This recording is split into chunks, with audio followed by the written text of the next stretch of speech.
Yeah.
Welcome in to the Hollywood Crossroads. DH Conley taking on New Bern here.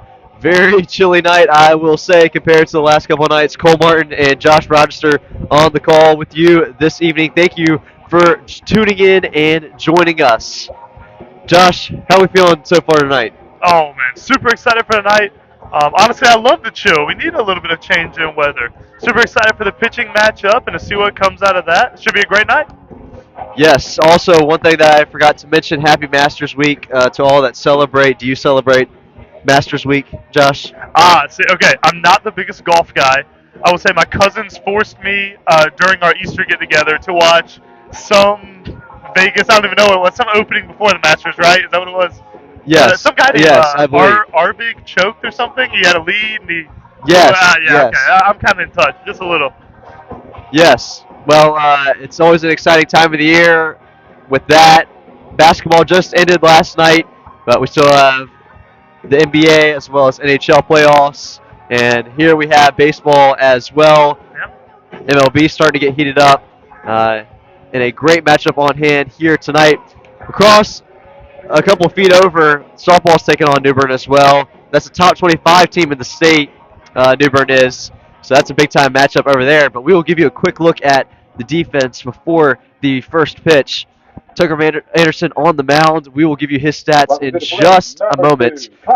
But from there, the defense really the same as usual. Colton Newbern catching yet again. Hayden Willoughby at first. Ryan Edwards out there in left this time. But as I said, defense pretty much the same. Let's see what the velocity's looking like off the start. Gonna get the first pitch fastball like every baseball game. Let's see. Oh, and we got an early count. Just like that, right? Just Connor Morris in the box. You'll have to forgive me again, as there are no team stats, no stats whatsoever for New Bern, so I have nothing to go off of. But you know what we can do? We can see him stride to the box, see how confident we are, and say, "Yep, that's a That's right. 500, 400, 300. Who knows?" Seems like we have some pitch com issues, maybe. Whatever happened to just holding the fingers down, huh? Exactly. I Whatever I happened? know. I mean, what's next? The pitch clock? Crazy. What's Clayton or Kershaw. ABS? Will ABS make its way to high school Oh, baseball? can you imagine? Could you imagine? Clayton Kershaw, the last guy to ever use the fingers down. First pitch, There you go. registering in at 87.8, getting an 88-mile-an-hour ball. Anderson last time out seemed like an eternity ago when they played South Central and Mercy ruled them. Went 5 innings, no runs in that victory, 8 strikeouts. Of course, his ERA is down to a 1.31 on the season through 21 and one-third innings pitched. He's already up 0-2 in this at bat. 0-2 is inside. Pulling off on that one. Didn't quite get to see the radar. 3 fastballs to start him here. Nothing out of the ordinary quite yet. He'll ground that one over to Corey at second. Tough throw over to first, but he makes the play in time for out number one.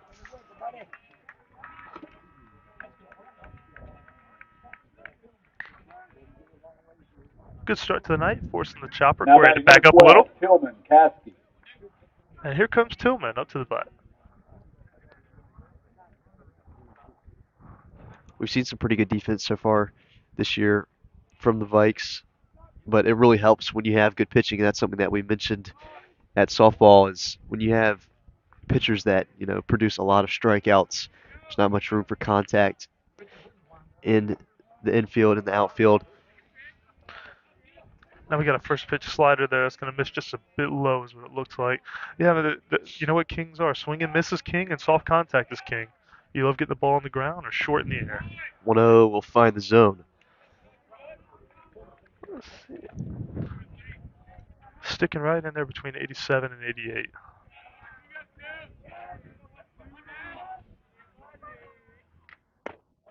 1-1 breaking ball just inside. Velocity just slightly down so far to start this game for Tucker Anderson. We saw his fastball run up into the low 90s against South Central. Hitter's count grounded to short to Rook Niddle. He'll make the throw over to Willoughby at first for out number two. And they say it's on the transfer. Oh, it scared me a little bit. You had that early drop over there at first when it was coming out of the glove. Now batting number 20, Mike Woodard.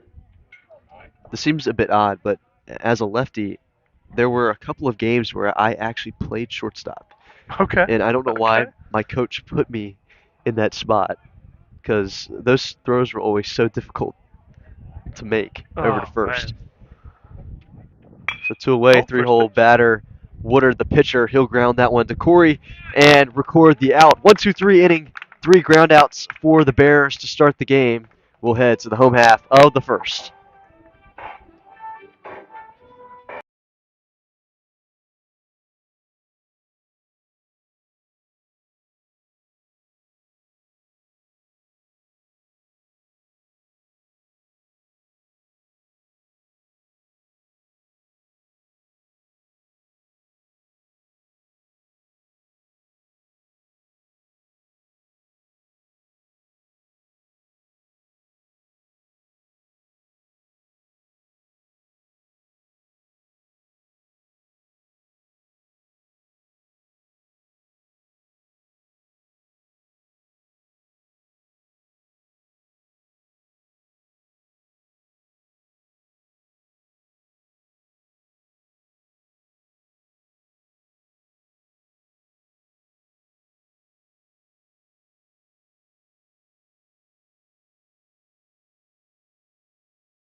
Welcome back. Home half of the first. No score for New Bern in the top of the inning. Give you a look at the lineup. Brooke Niddle leading off, and from there, the lineup is Welcome to the always plate for the uniform, Vikings, number I should 2, say. Brooke Hunter Layton, Niddle. Ethan Stewart, Colton Newbern, Landon Scott, Hayden Willoughby, Brody Brandon, Ryan Edwards, and Harrison Corey. So the lineup has stayed consistent throughout the entirety of the season up to this point. Ryan Edwards, one of the ones that has made his way into the starting lineup recently, though. How's it going? I would love to see some splits on how they deal with left-handers. You see a guy that's been a little high throughout his warm-ups. Kind of an interesting half inning, Cole. In between the inning, we had a 10th player on the field had a floating balloon. Yeah, Popped, that was. like, touched Well, the I think it top. was the second baseman out there, Lawhorn, that stepped on the balloon and popped it. 1-0 is lifted straight up out in the center field. Wooten's underneath it and makes the play for out number 1.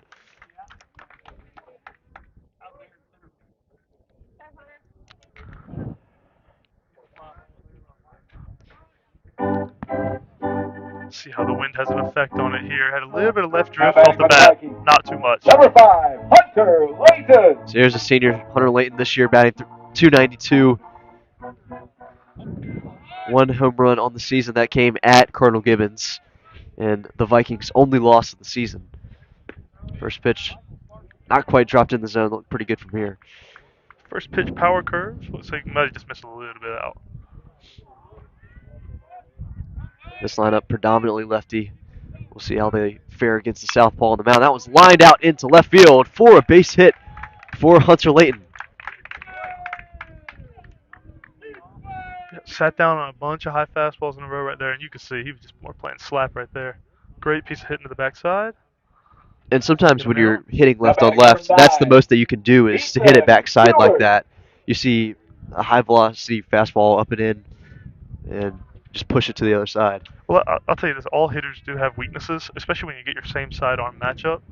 Um, and really, what you want to do is you plan for your weaknesses, right? Like guys that love to hit the ball down, your technique is more built to slip the ball that's up, just so you can get a pitch down. Or right there, if you're seeking up like that, I mean, you could tell just by where your hands first move that you want to hit that ball up. Maybe you like it there. So, oh, Ethan Stewart in the box. He'll ground that to first. Throw is made to second base.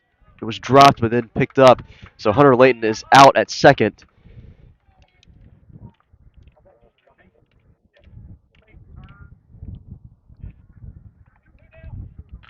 so three lefties to start. Do we get a righty here? We flipping Now batting flipping number around? 13. Yes. Yes, we do. Colton Newburn. I've yet to watch Colt Newbern go against left-handed pitching, so we'll see how he attacks it here. Batting cleanup today, as usual. 375 on the season. Average-wise, 3 home runs. Ethan Stewart passed him last night against Hoggard with his 4th home run of the season.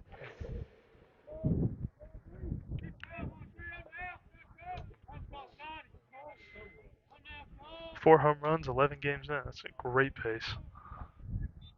2 away. First pitch is up high. Did they say? It Well, looked that was like, called yes. strike. He didn't necessarily. I mean, there wasn't an appeal. It looked like he had gone around on the check swing there. Yeah, but he gave a called strike signal. He didn't get into the batter. There Yeah. was no vocals, anything of that nature. It was a straight point. So That one's going to drop in There we there go. for a strike. So a quick 0-2 count to the Vikings cleanup hitter. we talk about this all the time. Vocal umps. You want to? Yes. Look, we have had our experiences with softball. Yeah, have we not? Have we not? Cut on and missed for strike 3. So Woodard will strand one on the base paths. We'll head to the second inning.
Top half of the second, no score through 1 inning of play.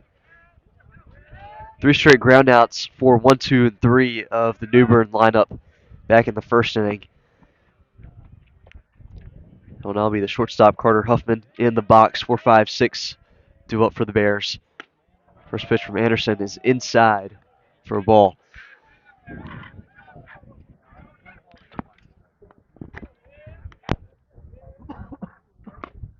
And waves at that one for strike 1. Yeah, we've seen the slider miss in a couple times. The fastball's been pretty much in the same location. Yes. It's been burning.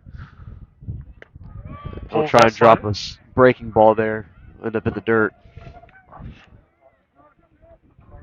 You said you noticed the velocity a little bit down. It You know, is. When it's cold, it's hard to grip that ball and Yes. get that action still going. That was a firm fastball, but still just at about 88.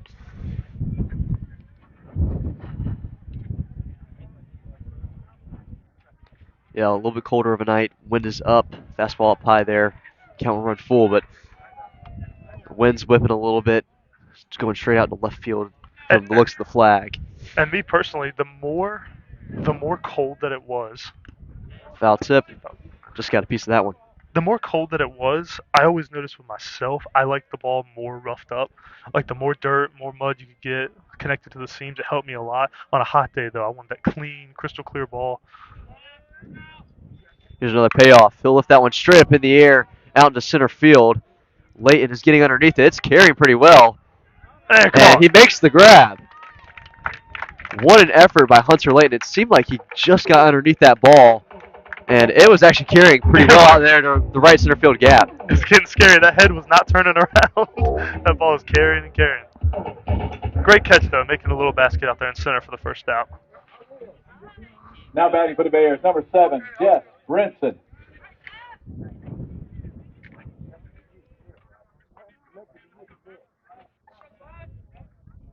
So here's Jess Brinson, third baseman, one away in the inning. And that time he locates the breaking ball.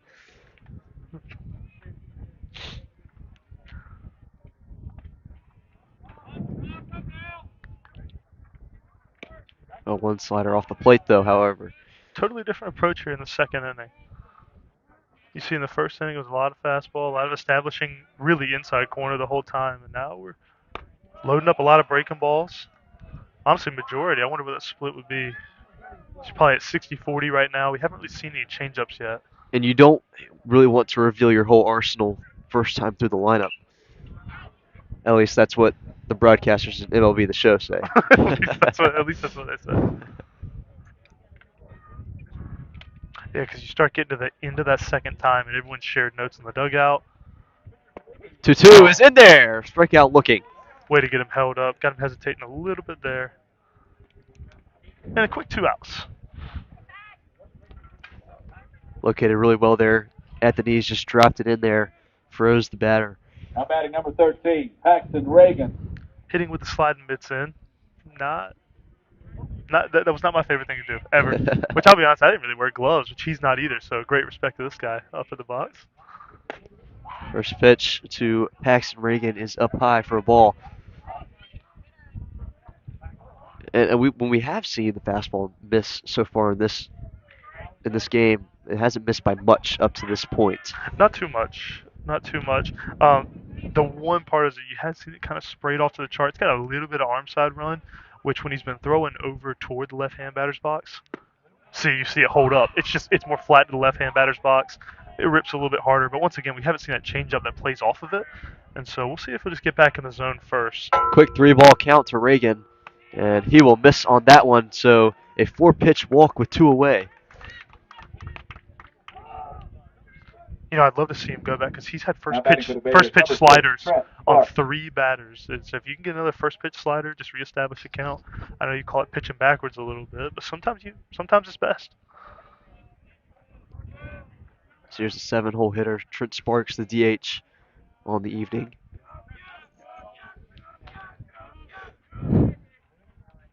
He'll drop a fastball in the zone, swing and miss at that one. And that's back to that first inning location right there.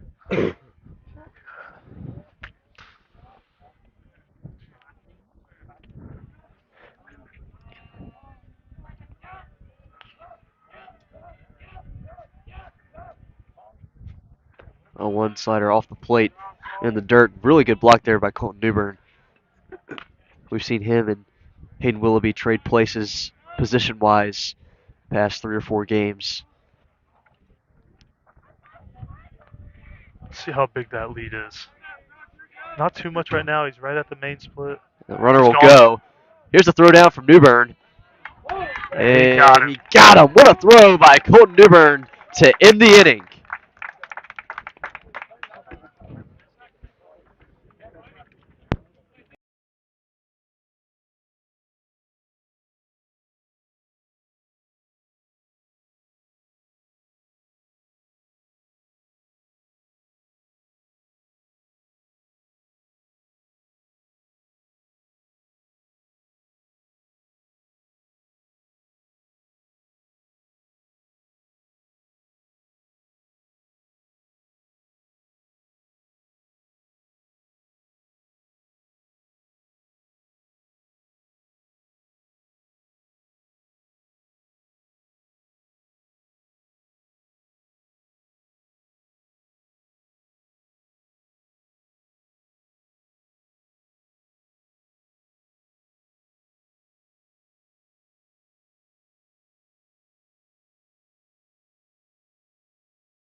5, 6, and 7 due up for the Vikings here in the bottom of the second. Landon Scott, Hayden Willoughby, and Brody Brandon.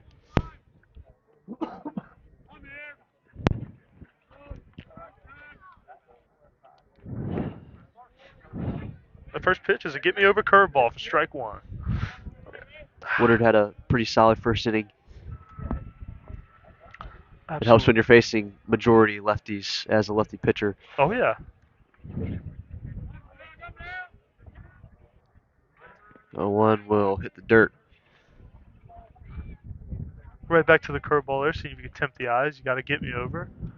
Now you're hoping to just almost induce a little bit of maybe a check swing go around, somebody getting too aggressive. Let's see, watch. Let's see if he runs a fastball in the inside corner here. Let's just check. He might. And he will not. Oh, He'll get a swing and a changeup. miss from Landon Scott.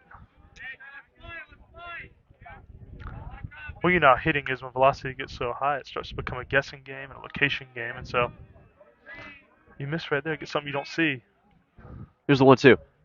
That'll be off the plate. Good take there by Scott.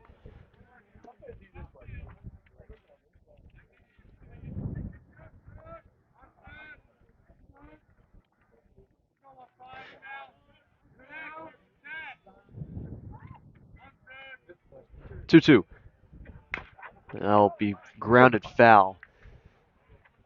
Vikings 13-1 on the season, 2-0 in conference play. It's been a minute since they had a conference game, but win against Cedar Ridge at Guy Smith last week in a neutral site game, and then a win last night against Hoggard, 10-2. Home runs off the bat of Hayden Willoughby and Ethan Stewart. Gavin Whitley proving to be a really, really good pitcher so far this season as a sophomore, nonetheless. He's still sitting at that 0 ERA. And how many appearances is that, Cole? That's 0. Do you have that one on you? 5 appearances. That is 3-2 all. is grounded foul, just foul, down the first base line. 5 appearances. You're almost in 50% of the games and 0 ERA. Three of those 5 he started. Nice. There you 15 go. and a third innings of work, 28 strikeouts for him. And here we go. We're going to have our second full count pitch here after our foul ball off past first base.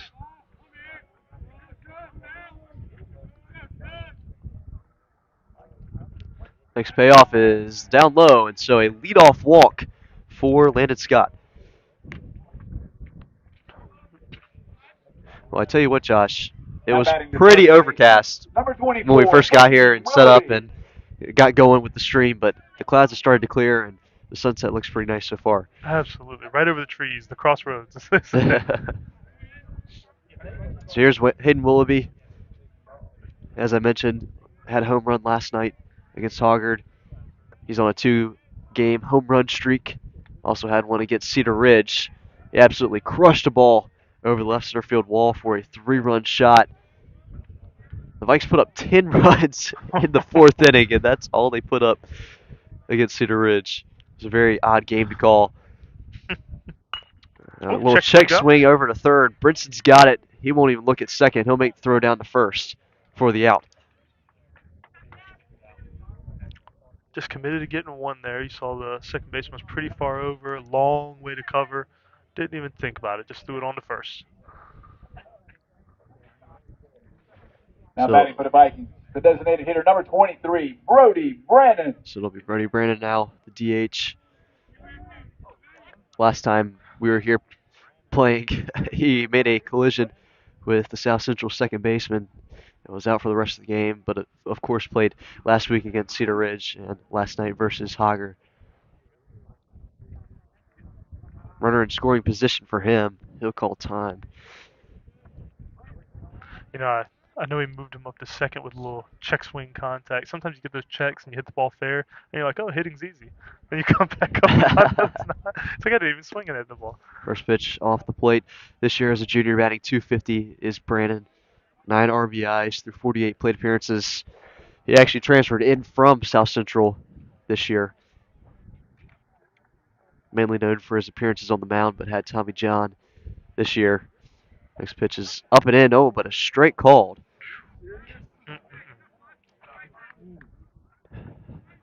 ABS might have been used in that Yeah.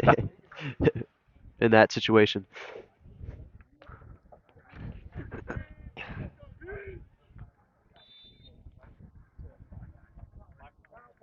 But you saw the shock in everyone involved once again.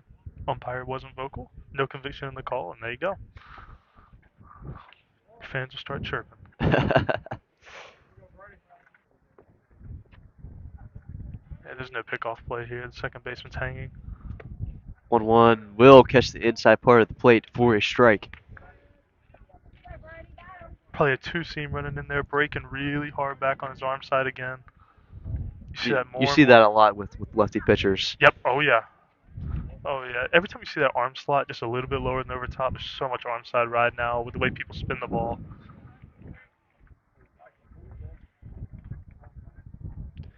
1-2 is inside and a little low. 2 balls and 2 strikes to Brody Brandon.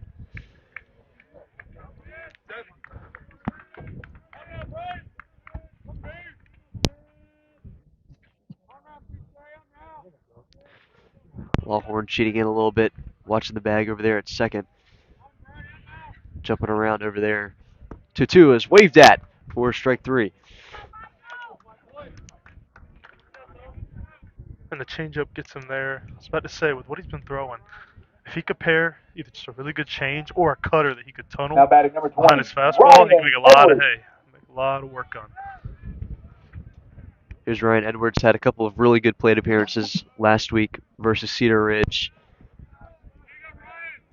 And of course, a really good day at the plate against South Central when the Vikes mercy ruled the Falcons 10-0. First pitch is lifted out of play to the right side. He's been a good addition to the lineup, both offensively and defensively, for the Vikings this year.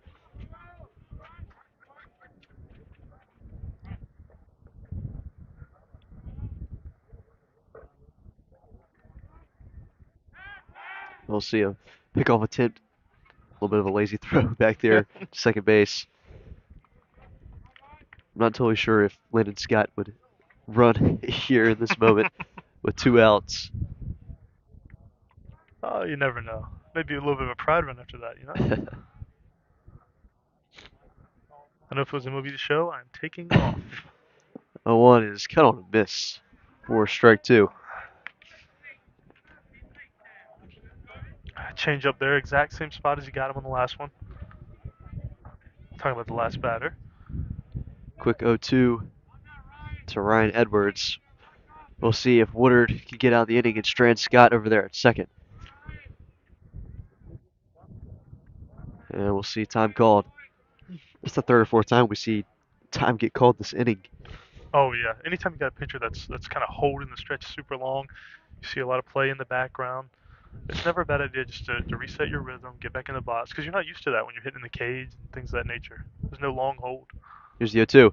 That one's up high. Almost seemed like a pitch Scheduled out. pitch out, And we saw the catcher Kasky stand up there. Well, like I said, I don't know why they would assume that Landon Scott would run here with 2 outs. Wouldn't really want to risk it. Hey, they might see Go from Landon second as to a third. burner. 1-2 is cut on and missed for strike 3. So 2 strikeouts in the inning for Woodard, and he'll strand Landon Scott over at second. We'll head to the third inning here from the Crossroads.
Top half of the third set to get underway. 7, 8, 9 due up. That one's grounded to Landon Scott at third base. Very quick out number 1 for Tucker Anderson.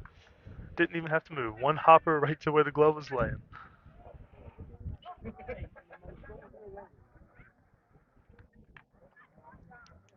A quick pitch count saver. Now batting number 8, Luke Lawhorn. Only one base runner given up through 2 1/3 innings pitched for Anderson. That lone walk back in the second, but then a great throw by Colton Newbern to get him caught stealing at second to end the inning. One strikeout so far, strikeout looking on Jess Brinson back in the second. He's already up 0-2 in this one to Lawhorn. Moving quick this at bat, you get to the bottom of the order. You want to go ahead and make quick work. Yes, really want to attack the zone. 0-2 is blooped out into right field, but Ethan Stewart is there to record the out.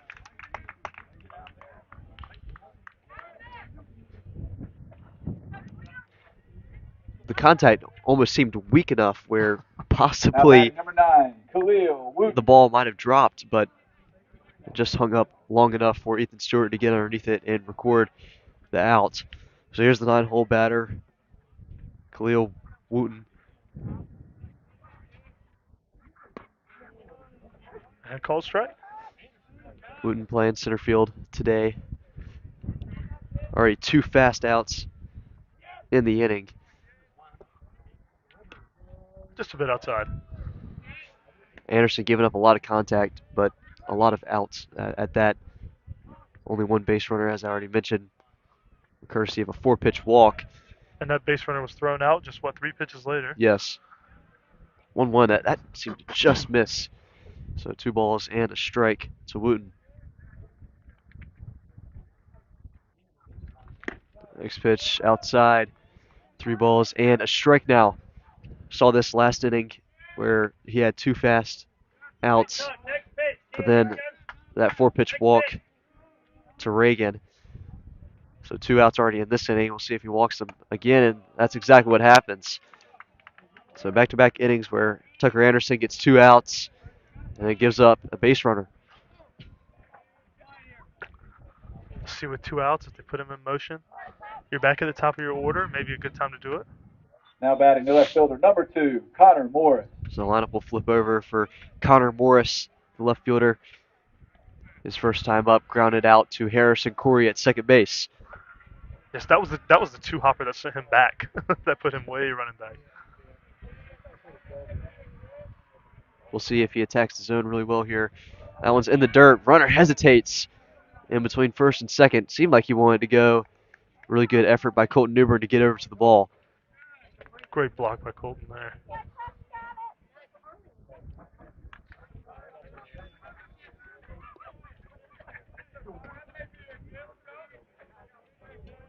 Two away, runner on first here in the top of the third. It's a pretty standard lead. No score between Newbern and Conley. 1-0 is outside. 2 balls and no strikes. DH Conley, number 1 in the state. I believe this is their 3rd week in the rankings as the number 1 team. 2-0 is outside again. Tell you what, if you're coach here, are you doing green light, or are you saying take all the way? I personally would take here. It seems like Anderson's a little shaken up after giving up that base runner, then a quick 3-0 count to Morris. We'll see how he attacks it. And there's a strike at the letters. And hung up in a rundown. Throw down by Newbern. Not in time. Wooten was kind of stuck between the base pass there. Newbern threw it down, but couldn't quite get him. Wooten just got back to the bag in enough time. If I was honest with you, did he think it was a walk? Because you didn't get a vocal call. That's another thing. Yes. So you start creeping, and you're like, oh, no, play is going. Yes. Which, to be fair, I didn't really hear it from here either. I just assumed it was a strike because it looked like a strike from my angle. I'm sorry to nitpick these things. Just 5 years umpiring, it makes you think about it. Like, yes. for all you kids at home. Your field umpire right now is in what's called the honey hole, the B slot. Okay. There, okay, I'm teaching today. Got the ability to cover any first and third situation, any first. They don't call him Wikipedia for nothing. 3-1 is outside. And back-to-back walks issued by Tucker Anderson. So we'll see a mound visit from Coach Mills.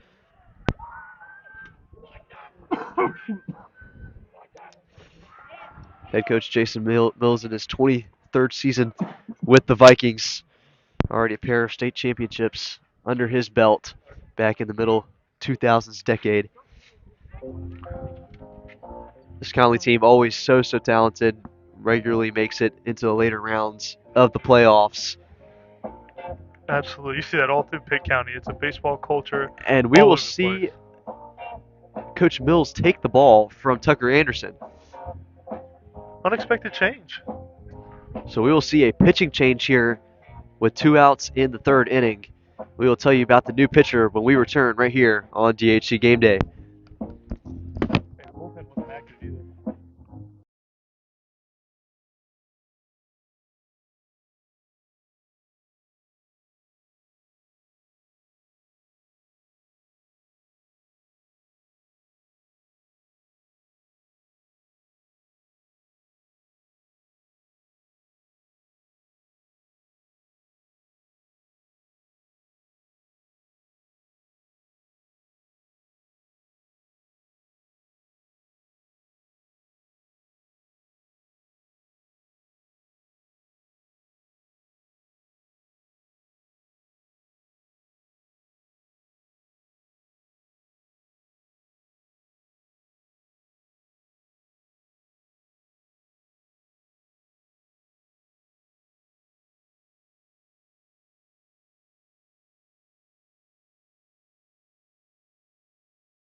Well, after a long delay, we are finally back in action. Tucker Anderson's day is done. Scared maybe a possible injury.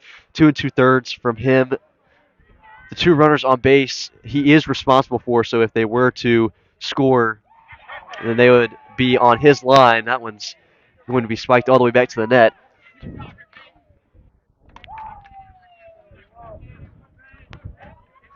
Three walks issued for him to this inning, and then 1 strikeout, which was a strikeout looking back in the second for Tucker Anderson's line. So replacing him, Connor Berry, big shout out to him committing to Campbell today. That is a big time deal to commit to a D1 program, especially a program like Campbell, as they have always had a very good mid-major program on the cusp of a top 25 rank this year, in my opinion. That one skied out into right. Dropping And fast. that's going to Down. drop. Stewart will come home with it, but the runner scores from third. It was cut off by Hayden Willoughby. So an RBI base knock for Tillman Caskey. That will be added to Tucker Anderson's line. Now Campbell, batting for the Bears. the Number home of a 20, the home of a Hall of Mike Famer, Woodard. a local Hall of Famer actually too. Gaylord Perry, Yes. local Hall of Famer. A little bit of trivia for everybody. If you ever go to Campbell, you go down and Dunn, you see every single thing pretty much ever is named after him. So, so they love their people. I've never been there before. I have quite a few times. I'll tell you what, the temperature just keeps on dropping out Oh here. man. It is very cold. It's blowing out. Thank you very much. And nothing here. Maybe I missed just a Yes. bit outside. What's up, Tanner? Maybe Runners I missed on just the a bit. corners, 2 away in the inning.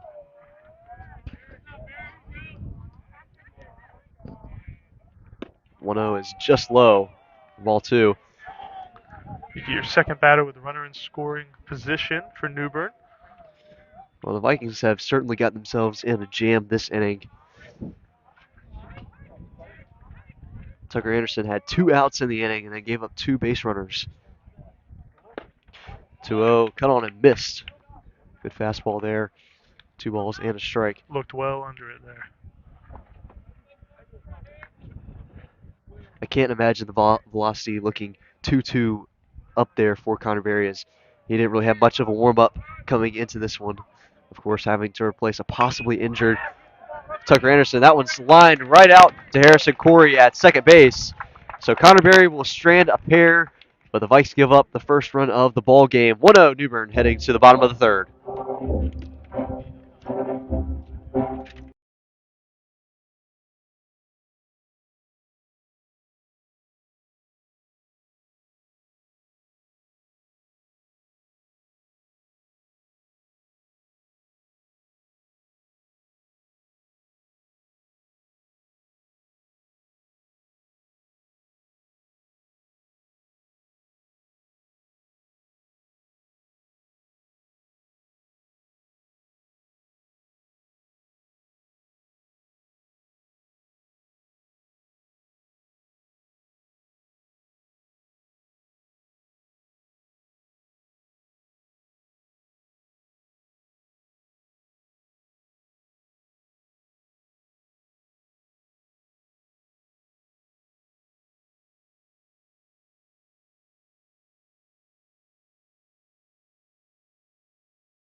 Golden hour is among us here at the Crossroads. Really pretty sunset over there behind left field.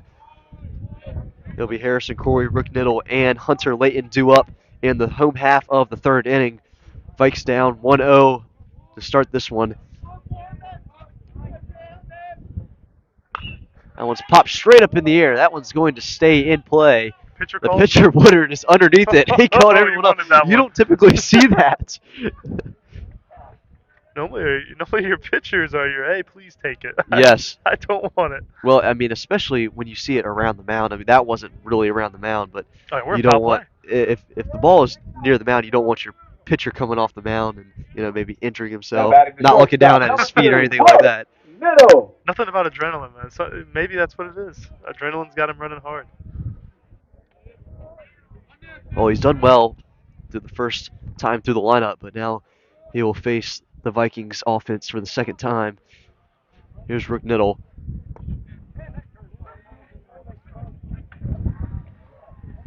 That's what we saw last week. Actually, is the Vikes go through the first part of their order, nothing offensive wise, not even a single hit against Cedar Ridge first time through. But then that second time through in the fourth inning, just lit up the scoreboard with that 10-run fourth. Well, it sounds like we're one inning away from it, Cole. Just one inning away. And this will be your 1-1. Here's pitch. That was up and in, 2 balls and a strike. Rook Niddle flew out to center field to start things off for the Vikings back in the first. This year batting .289 as a junior. Has a couple of doubles. That one's just going to catch the plate. 2 balls and 2 strikes. We've seen a couple of pitches so far from Woodard that have placed really, really well. Oh, absolutely. He is locating exactly what you want to do as a lefty, especially when you're facing lefty batters. Just all that left to right. Lefty is a great time where you can jam sinkers and you can throw those sliders and rip off the plate, and he is really doing it. That one's chopped back towards Woodard. He'll come off the mound. He'll make the flip over to McGrath at first. And I'll give him his real credit. His changeup has been his out pitch, and he's been committed to it the whole time. Now batting for the But Vikings, when you're number not 5, when you're not Hunter throwing it in the same cycle every time, your batters aren't really picking up on it. So you've had multiple strikeouts on that changeup. You've had multiple dribblers on that changeup. So it looks like we'll see what he does after the second time through the order, and how he handles and how he uses that changeup more often. 2 quick outs for the Vikings. Here's Hunter Layton. His first time up had a really good piece of hitting to go the opposite way for a base knock. Breaking ball will be upstairs. Gosh, what if you just get one of your tall hitters? Your 6'3" guys sees that thing bend, stays up high, and just cranks it. 1-0 will find the zone for a strike.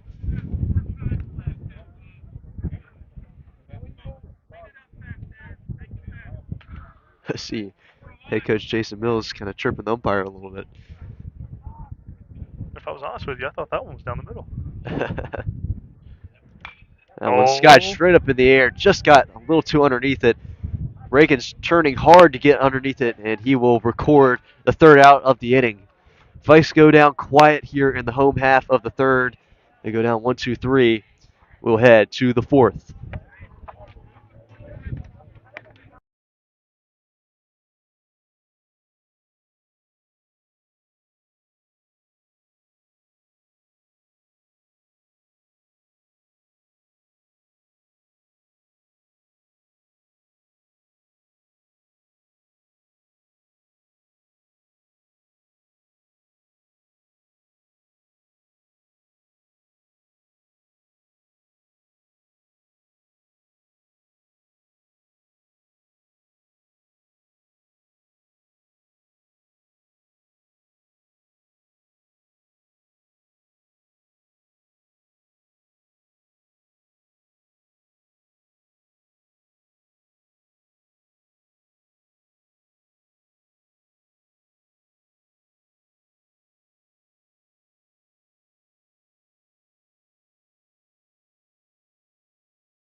Welcome back, Cole Martin and Josh Rochester here from a beautiful but chilly Hollywood Crossroads. New Bern up on the number one team in the state, DH Conley, by a score of 1-0. Tucker Anderson, his day was done back in the third inning, went 2 2/3, and Connor Berry took over for him to record that last out. And we got a little bit word on what happened there. It's seeming from those close to him there was a shoulder, possible shoulder injury. Almost more of a re-aggravation. Nothing. It's not a new injury. Well, I hate to say, like it caught a break there, but you don't want it to be the elbow. Yep. Oh yeah. I mean, no injury is good, by no means, but you don't want it to be the elbow at all. 2-0 will drop in there for a strike. Yeah, there's just so much torque that goes into throwing a baseball, and it's an unnatural motion. It just is. It's an unnatural motion. So when you have elbow, that's when it really sets off. And that's something that my dad and I talked about when it comes to softball, is that is more of a natural motion, and so that's how pitchers last a little bit longer. You can throw a lot more pitches when you're playing softball. It is, and you know where the real fear with softball comes in, your lower back. If your lower back ever has trouble in softball, that's when you'll get caught, and that's the injury you're afraid of. 3 balls and 1 strike to Huffman. He'll foul tip that one back into the mid of New Bern. Let's just do that one more time. Just one more.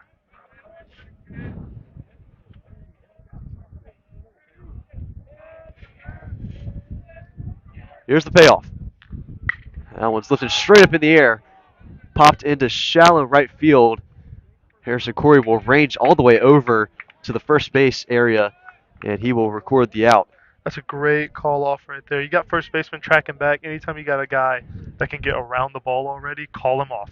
Who cares Now about batting number location? 7, Call him Jeff off. It's a good job. Preston. Great communication.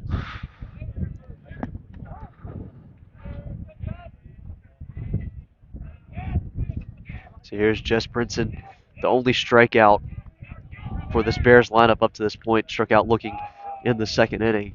Do you see how tight he is up on the plate in that first pitch? Yes. I mean, he's standing he's right up all the there. way up. Yes. I mean, when your knees are almost aligned with the catcher's hip, I mean, that's pretty close. 1-0 will drop in there for a strike. What was that? Velo starting to run back up a little bit for Connor Berry. A little bit of a slower start, considering no warm up, no stretching, no nothing. Just got to get up and throwing immediately. And I will say, everyone's like, well, you're just pitching anyway. And it's all usual and casual as you have a foul ball off to the first base side there. There is such a different world of being a starter compared to being a reliever. It's a different habit. It's a different mindset. It's a different way you prepare. And so I can understand coming in late as a reliever with no bullpen. And you have to crank it up a little bit. Here's the 1-2. And that one's lifted out into right. It'll stay up. It'll stay up just enough for Ethan Stewart to record the second out of the inning. Ethan getting a lot of action over there. Yeah, oh yeah. That was another one of those instances where it almost seemed like the ball wanted to drop a little bit, but it just floated a little too much. Yeah, you see the flag out there. The wind's just a little bit out, but it's also to the left really hard, so that ball's going to die going to right field. So here's Paxton Reagan. Drew a walk to end the second inning and was caught stealing. He'll wave at that one and miss. What did we get there on velocity, Cole? What's that? Did you see that velocity on that one? 85. 85. 0-1 inside. 1 ball and a strike. It's not very often that you get to see 2 D1 commits pitch back-to-back like this in one game. Tucker Anderson committed to UNC Wilmington, and then just today, Connor Berry committed to Campbell. That one's going to hit the gap really well. That one's going to go all the way to the wall, just about. And Reagan will get into second base, standing with 2 outs.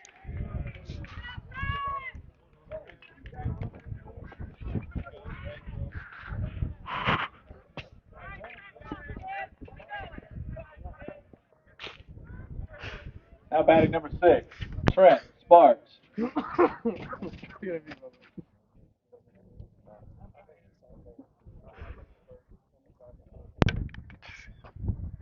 So a runner on second, we will see head coach Jason Mills come have a chat with our home plate umpire. Seems like he's pulling Hunter Layton in. So the And we'll center. see Caleb McLawhorn go out to left field. Ethan Stewart will shift over to center field. And then Ryan Edwards will go all the way over to right. It's a bit odd to see a Just a defensive line substitution just like that. And you know what my first question will always be? Let's see where Mills goes first. I think you'll learn a little bit. Like, was he misaligned pre? Because they have alignments in the outfield that all go by call, right? So we'll Yes. see if he goes and talks to him immediately. Maybe he was out of line with his shift, and that ball was hit right where he should have been. It just kind of depends. Because that is an odd timing to pull your center fielder, especially your captain of the outfield. Let's see. And he's quickly back. He's trying to get time again. So now he'll come back And a out double up? No, again. does it? And he'll come to meet with Connor Berry out on the mound. We're just going to take a quick pause here on DHC Game Day. Vikes still down 1-0, 2 outs in the fourth.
Welcome back. We see another pitching change, this time in the fourth inning. Now Ethan pitching Stewart will for the take the Vikings, mound now. number 9, Ethan Stewart. Connor Berry will go just 1 inning in relief of Tucker Anderson. 2 hits for him, given up, no walks, no strikeouts. I mean, it's just tough to get thrown into a position like that.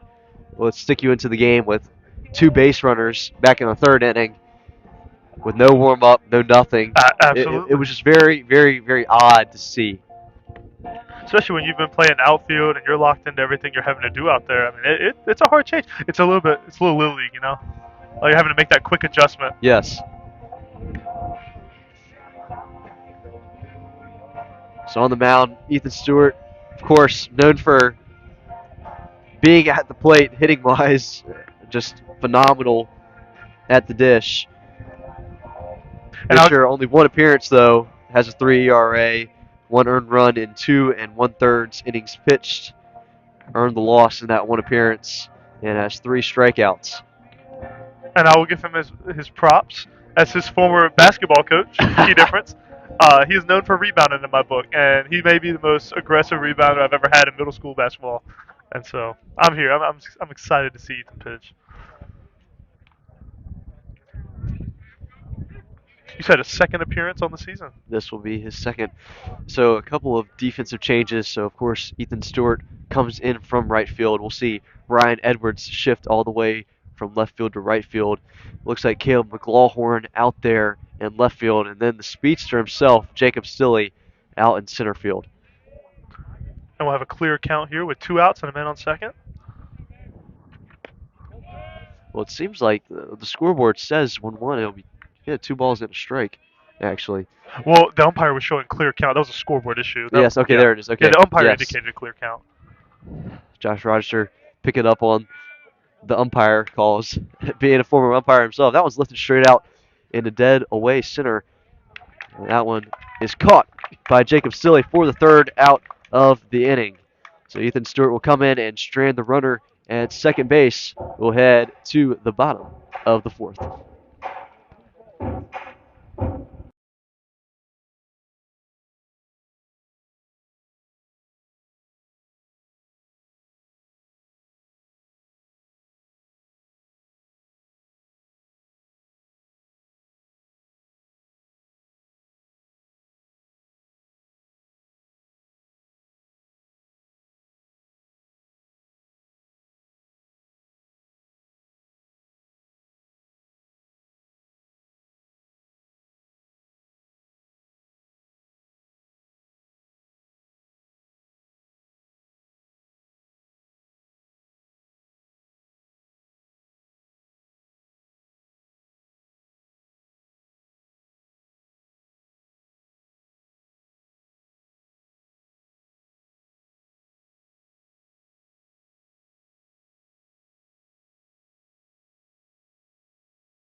Welcome back.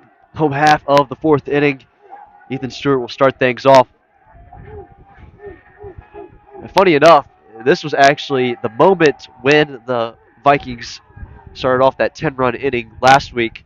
Ethan Stewart led off the 4th inning against Cedar Ridge. Started things off with a home run to the left center field gap just over the wall. I think it actually hit the top of the wall and it bounced over. So we'll see if he can do it again. He's also on a 2-game home run streak. Him and Hayden Willoughby both. Baseball writes itself. Let's see if we can have a little bit of Madison Bumgarner moment. Maybe a little, a little home run to help himself. Down 1, comes in on the bump. I think about Bartolo Colon. Oh, how can you not? The great Bartolo. Should be a Hall of Famer just on vibe alone, but it will never happen. That home run down the left field line that hit the Western Supply Metal Company building in San Diego. 1 ball and a strike to Ethan Stewart. It'll be Stewart, Newbern, and Scott in the bottom of the 4th. Offense has been stifled so far. Don't leave that one off the plate. Good take there. It really sounds like the dugout is trying to get their guy going here. Haven't heard a whole lot of noise over there in the Conley dugout up to this point. Next pitch cut on, missed. Really good off-speed pitch there. dropping in at 70 miles an hour. Back with that changeup. I talked about it in the third inning that he's going to start varying it in the counts. It's not just going to be a two-strike pitch anymore. And here's what you're seeing. Because now he's getting deep into the second time through. 2-2 to Stewart. He will crush that one down the right field line. That's going to go out of play. It was well out in front of that one. That one also at 70 miles an hour.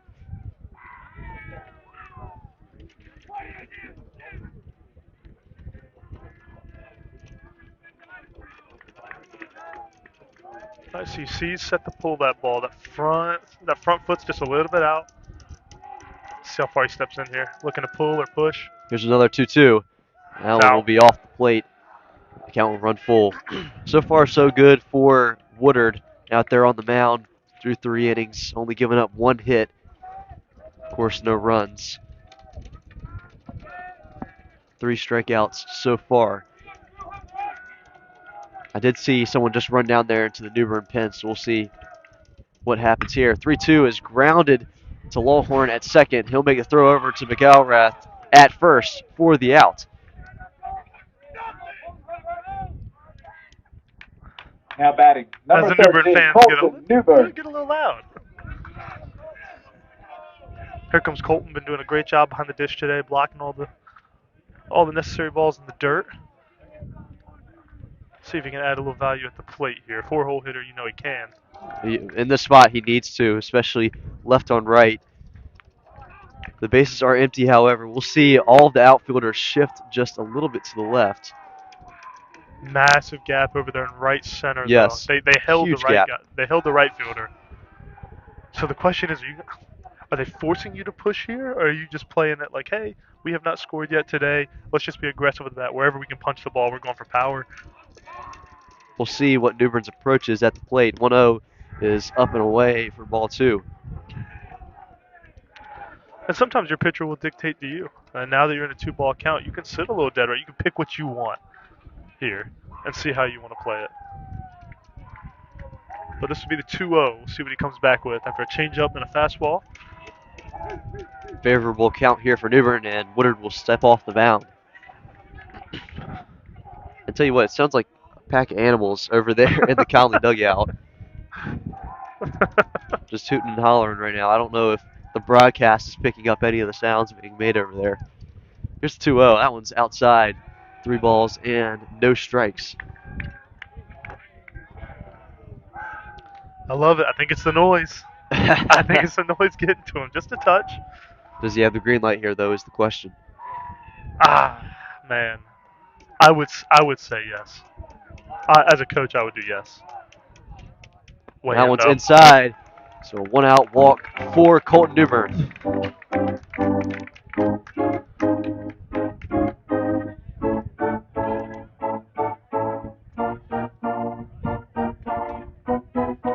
Now batting, the third baseman, number 15, Landon Scott.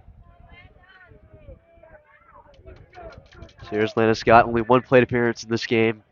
Drew a walk in the second inning. He's got a runner on first with 1 away, but a left-on-left matchup isn't very favorable for him. That one's chopped on the ground to Lawhorn at second. He'll make the play over at first, but a runner moves into scoring position. And it hits the lip of the grass. You saw the adjustment that had to go there. That may be the third true chopper that has gotten over 10 feet in the air. I mean, the ball's just bouncing off the turf.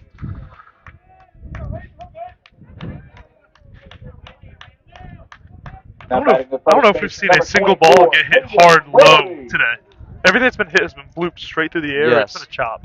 I haven't seen anybody just really shoot anything to a gap. Well, it's a cold night, so there's only so much you can do. Speaking of cold nights, even though it was in the afternoon today, even though it's cold here, did you see the starting temperature for the Cleveland Guardians game earlier today? No, It was 33 degrees for a 1 o'clock first pitch. I think the game might have been moved up a few hours to factor in for such cold temperatures.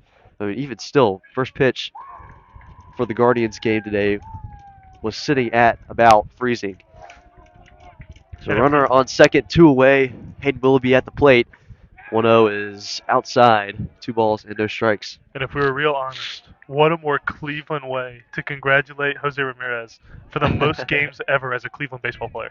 What a Cleveland way to do it, where it's like, hey, we're going to make it miserable and cold, and then we'll celebrate there. So we will see a mound visit. I believe that they are going to turn to the pen now as Woodard's day is done. We will tell you his final line and tell you about the new pitcher after this.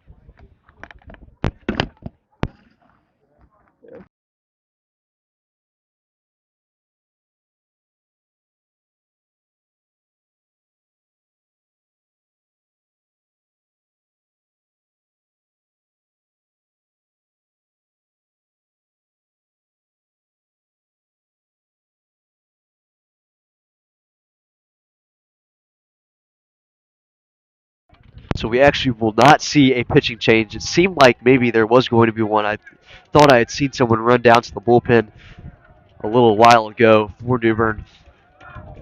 But Mike Woodard will remain on the mound. 2 balls and no strikes to Hayden Willoughby. That will hit the dirt. Now a 3-ball, no strike count.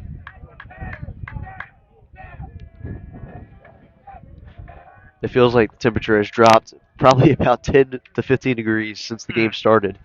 Wind has picked up a little bit over the past half hour, I'd say. And of course, the sun has set completely.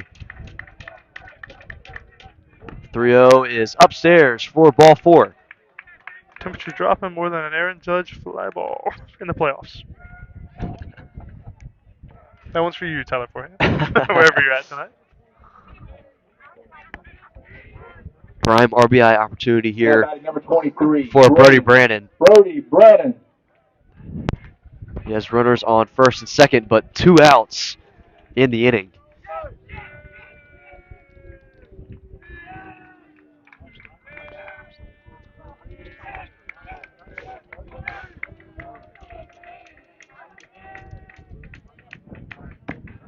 This game has felt like it has dragged on for a while, Josh. Absolutely.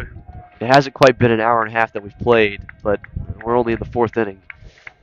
A lot of stoppages, a lot of little changes. And here's your first pitch of the at-bat. That one's ripped down the third base line. That's going to be fair. Newburn's on his horse. He'll score. Willoughby is rounding third. He'll come home. How about a 2 RBI double for Brody Brannon?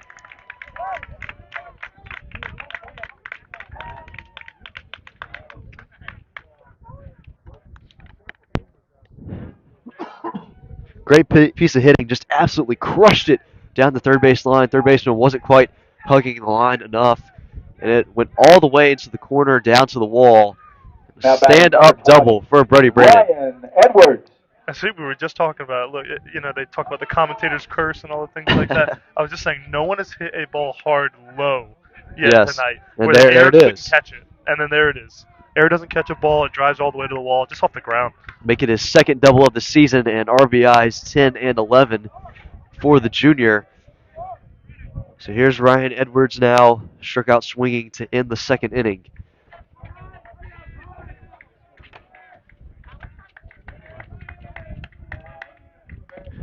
Oh, 1 will find the zone. Quick 0-2 count to Edwards.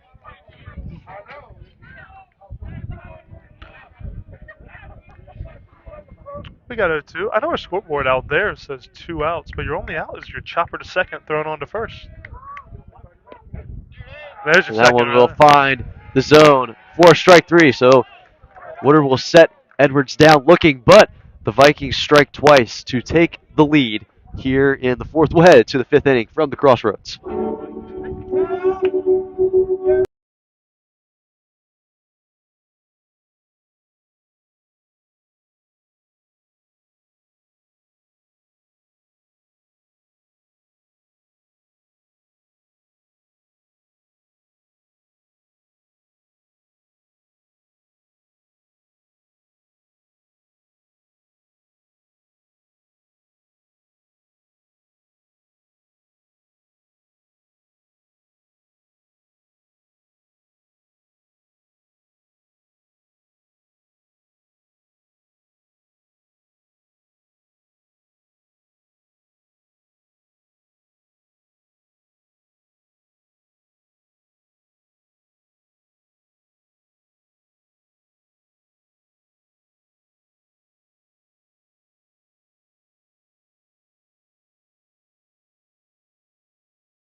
Welcome back. Top half of the fifth. Ethan Stewart back to work out on the mound. This has been a very wonky game, I will say, for the Vikings. This is already the third pitcher of the game for Conley. They got their first 2 runs of the game in the 4th inning. Here we are in the 5th, up 2-1.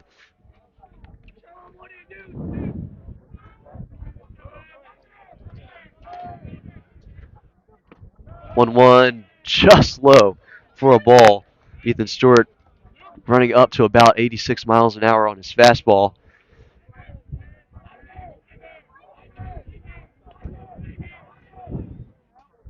Two one is fouled out of play to the right.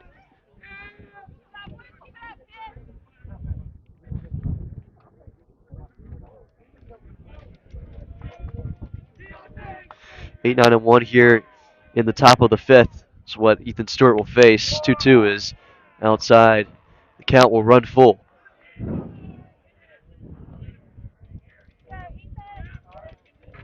Unfortunately, my broadcast partner Josh Rochester had to dip out, so it'll just be me for the rest of the evening. That one's upstairs for a leadoff walk for Luke Lawhorn.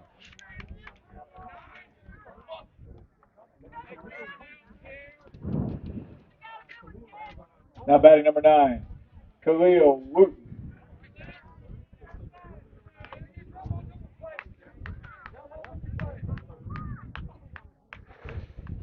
So here's Khalil Wooten. Drew a walk in the 3rd inning. Came around to score off of an RBI base knock off the bat of Tillman Caskey. He'll lay down a bunt. That one straight back to Ethan Stewart. He'll collect and fire over to Harrison Corey at first base for out number 1. So a very rare 1-4 ground out over to the first base bag. Now batting number 2, Khalil Wooten does his job, getting the runner over to second with 1 out in the inning.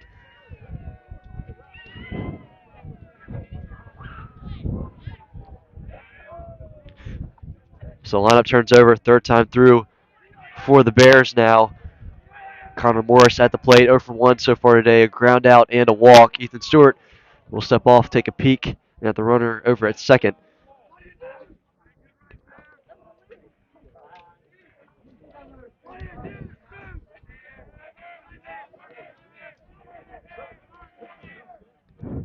Next first pitch to him is up high for a ball.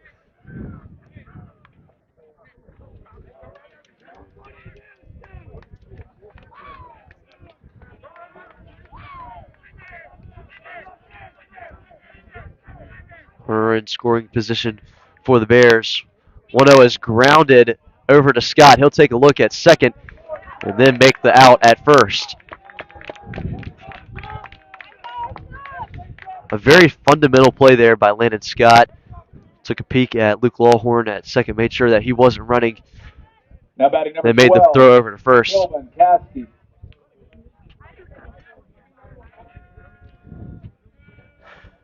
So now Tillman Caskey at the plate.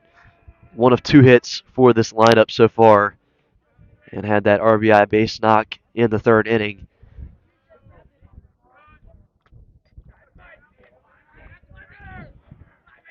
Still runner on second, but 2 away. That one's going to get away from New Bern at the plate. He will not make the throw down to third. That ball skipped in the dirt just enough away from New Bern.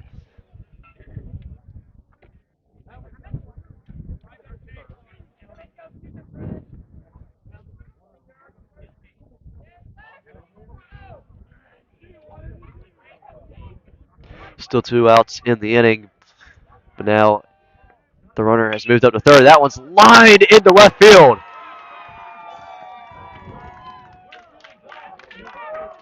And just like that, the Bears have responded and tied the game up at 2 apiece.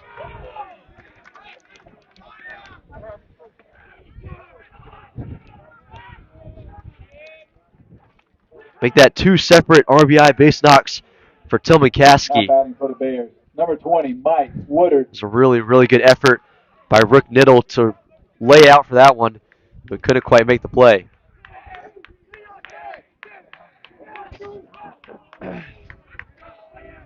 So here's the pitcher, Mike Woodard. 2 outs in the inning, but one has already come across the score. Runner on first, and he'll wave at that one for a strike.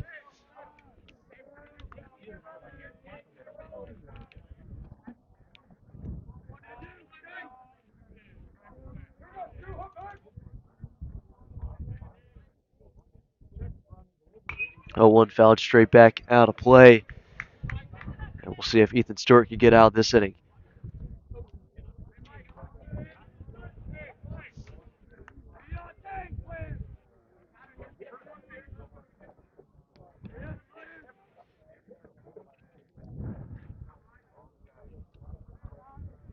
Here's the 0-2. And just outside. Wow. Breaking ball looks really, really good, but just off the plate.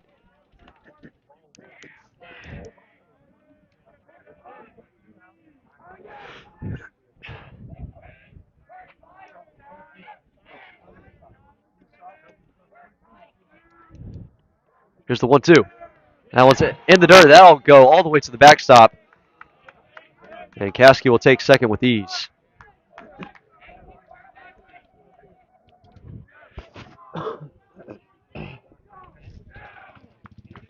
Well, he had an 0-2 count on him, and now a 2-2 count.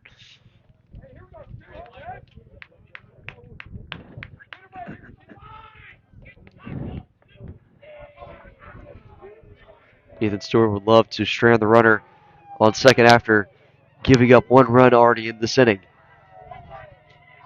Here's the 2-2. That one's chopped on the ground to Corey at second, and he will make the throw over just in enough time. Great effort by Woodard, charging down the first base line for out number 3. Bears strike again to tie up the ball game. We'll head to the home half of the 5th inning.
Welcome back, home half of the 5th. For the Vikings, number 4, Harrison Corey. New Bern Bears struck in the top half of the 5th to tie it up.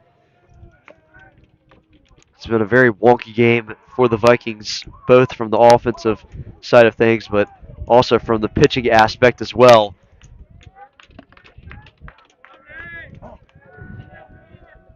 Nine, 1, and 2 due up here in the home half of the 5th. Corey, Niddle, and Layton. Woodard's still out there on the mound. Very good outing from him up to this point. 4 innings of work, 2 runs given up, a few strikeouts sprinkled throughout as well. 1-0 is ripped down the left field line, and that's going to go just foul. That ball was absolutely roped into left field. It really seemed from my angle like it was a fair ball, but the home plate umpire called it foul. I'd be very curious to see what the exit velocity was on that one. I do not have access to the Rapsodo, but that one was scorched off the bat.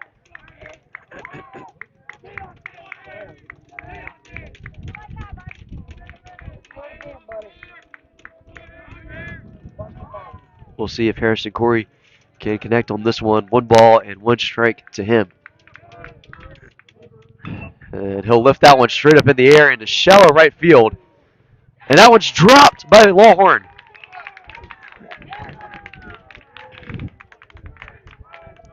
Lawhorn was in pursuit, but couldn't quite make the play as he ranged over to his left.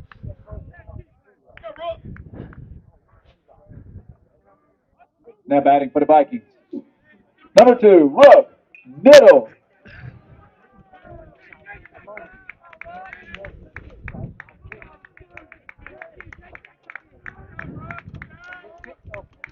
So no outs and already a runner at first. The lineup will turn over for the 3rd time for the Vikings. Rook Middle at the plate 0 for 2 so far today. He'll look at strike 1.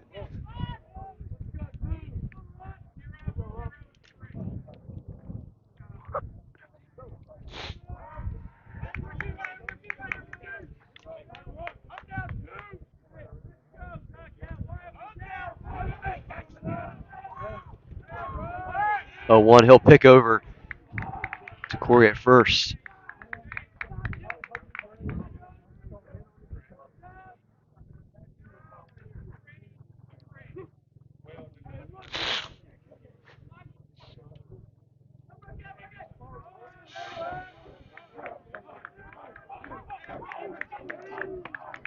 Here's the 0-1.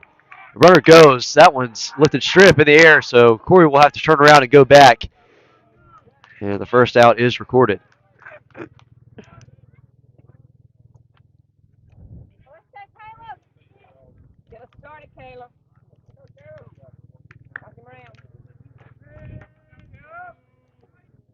Still a runner on first, but now 1 away, and we'll see the Now pinch batting for the hitter, Vikings. Number 12, Caleb McLaughlin, step Caleb into the box. McLaughlin.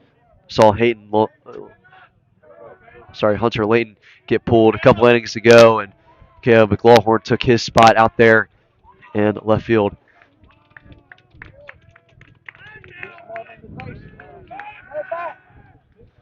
I'll pick over again. Harrison Corey back in safe.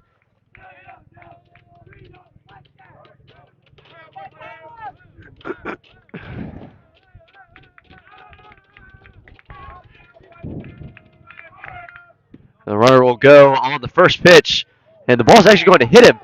Ball rolls out to the outfield. There goes Corey. He's already on the third. So a very wonky play, as it seemed like Harrison Corey was going to be safe anyway, but the ball kicked off of his foot and into the outfield. Now a runner in prime scoring position.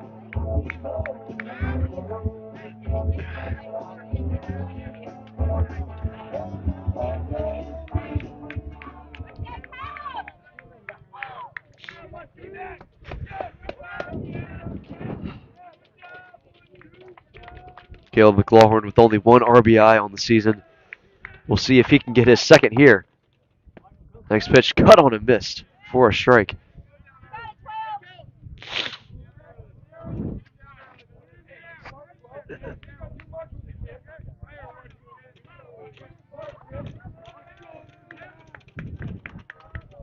Here's the 1-1.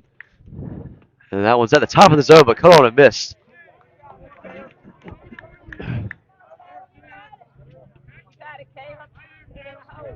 One ball and 2 strikes to Caleb McLaughlin. Runner on third in the form of Harrison Corey reached on an error to start the inning. Infield playing very far in. And that one's ripped over to third. Oh my goodness. He'll come home. The runner is out at the plate.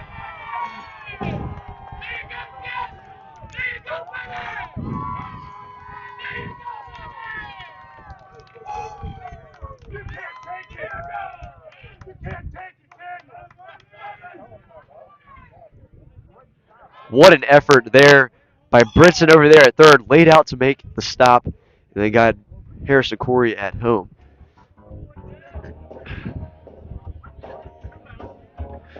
So Caleb McLaughlin will be safe at first after they came home.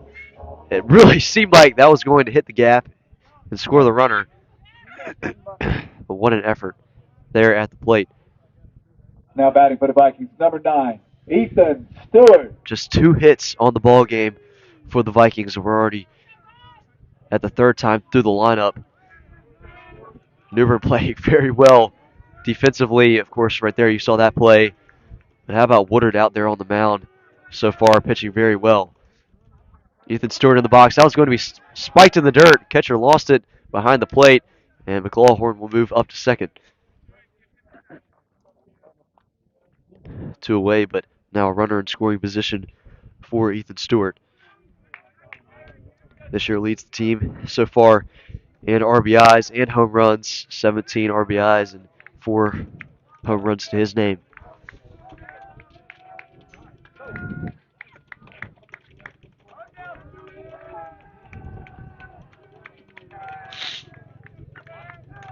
Here's the 1-0.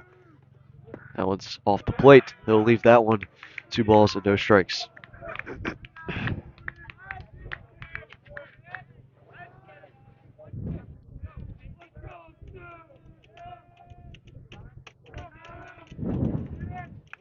Two O's up high, 3 balls, no strikes. Not sure if Woodard is slightly scared to throw to Stewart. I'd be scared to throw it to him in this situation, even with 2 outs. We'll see a little bit of a visit from Caskey and Woodard. We'll see how they approach this one. I'm sure that Ethan Stewart will not be getting the green light here with 2 outs.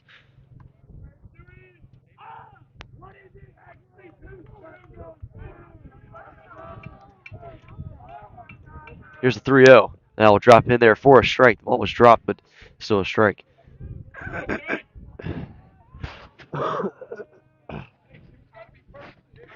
Would really not like to walk the batter here, because that would mean Colton Newbern would come up to the plate next. Woodard would love to at least get a ground ball or something here. Leave something in the zone, maybe. 3-1 will hit the zone. That one's going to go right back up the middle. But Huffman's got the ball. He'll make the throw over to first in time for out number 3. So the Vikings will strand a runner and can't quite get a run across after Harrison Corey is out at the plate. We'll head to the 6th inning. New Bern 2, DH Conley 2.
Top half of the sixth about to get underway here from DH Conley High School. Very, very wonky game to say the least. We'll recap it all in the post-game analysis and box score coming up here soon. We are almost approaching 2 hours played, and it has really Now felt batting like for this the game Bears, has number dragged on. 32, Carter Huffman.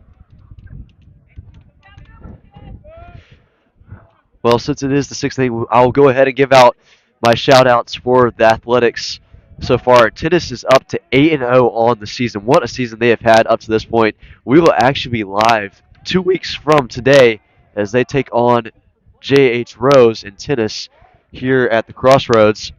Softball won again today, so they remain perfect on the season. Track and field, from what I've heard, has done really well so far. And then, of course, as I mentioned on the last broadcast, both of the men's and women's lacrosse teams picked up their first wins of the season recently. So a really good time for the spring sports, although it does not feel like spring right now at the moment, as we are in the first week of April and it is in the 50s and very windy. It is very cold. Already 1 ball and 2 strikes to Carter Huffman. Ethan Stewart's still out there on the mound. He'll wave that one in the dirt. The throw down to first is in time for the first out of the inning.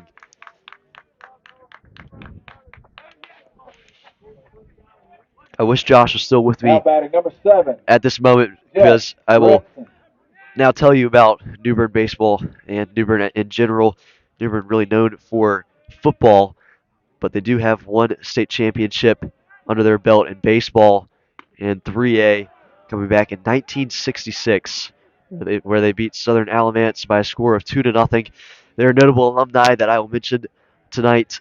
Mike Hughes, who played cornerback for them, who is currently on an active NFL roster with the Atlanta Falcons, won the state championship back in 2014 with New Bern, went on to UNC, transferred over to UCF, where he was drafted 30th overall to the Minnesota Vikings in 2018.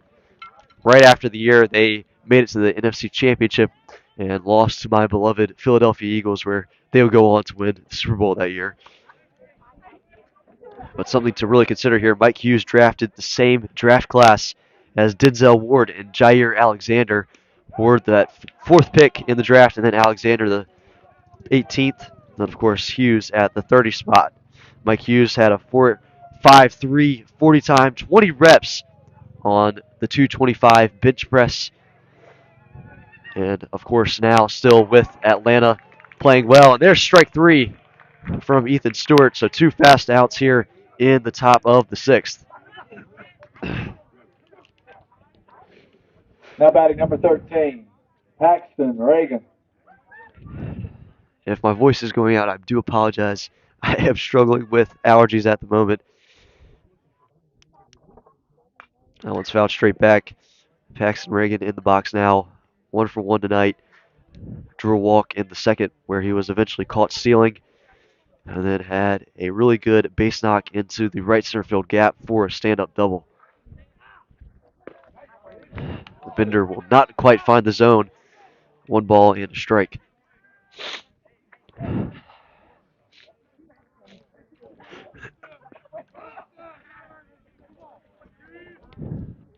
One will hit the dirt for ball 2. We'll see if a few more Bears players run down to the bullpen. We'll see if Mike Woodard will be done after 5 innings of work. 2-1 will catch the plate. 2 balls and 2 strikes. That fastball running up to 85 on the gun.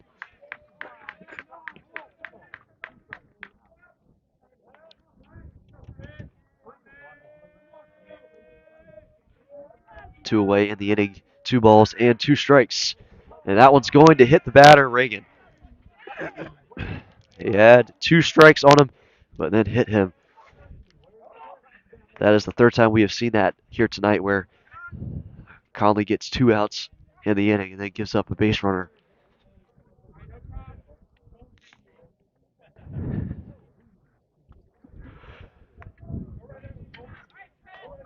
So 2 outs and a runner on first. Now batting number 6, Trent Sparks. Here's Trent Sparks now. 0 for 2 tonight, a fly out and a ground out. First pitch to him will drop in there for a strike.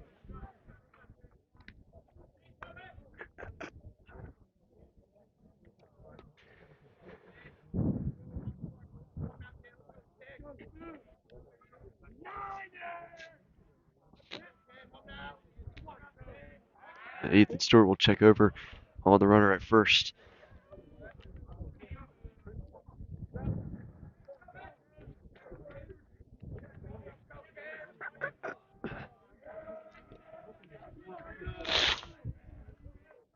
Here's the 0-1. That one's fouled straight back. So we'll see if Ethan Stewart can get out of the inning here. Balls and 2 strikes to Trent Sparks. 2 away in the inning and a runner on first.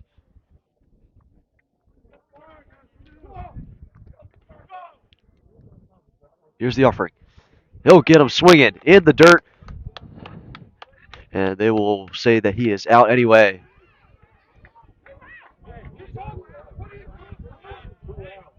And no, a lot of confusion. Home plate umpire is saying that he is safe at first. Wow.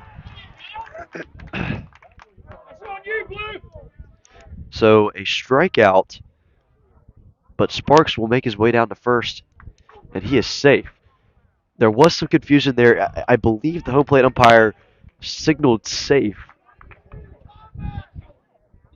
but the runner on first made me question if the throwdown was necessary.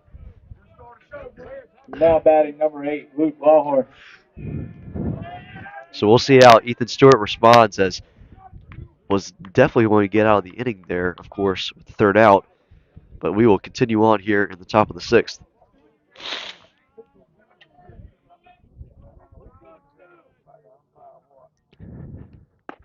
So it'll be the 9-hole batter, Wooten in the box with 2 away and 2 on.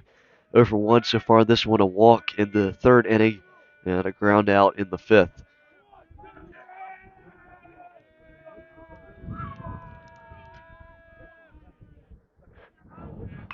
1-0 is fouled off to the right and out of play.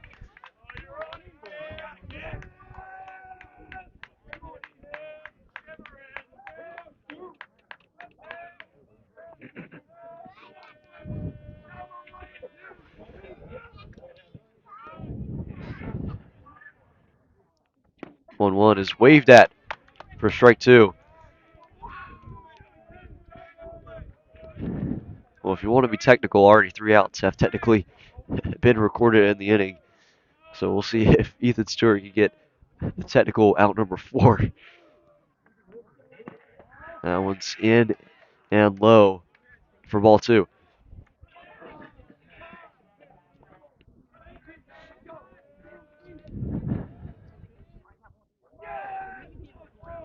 So 2 on, 2 out, and a 2-2 count to Wooten.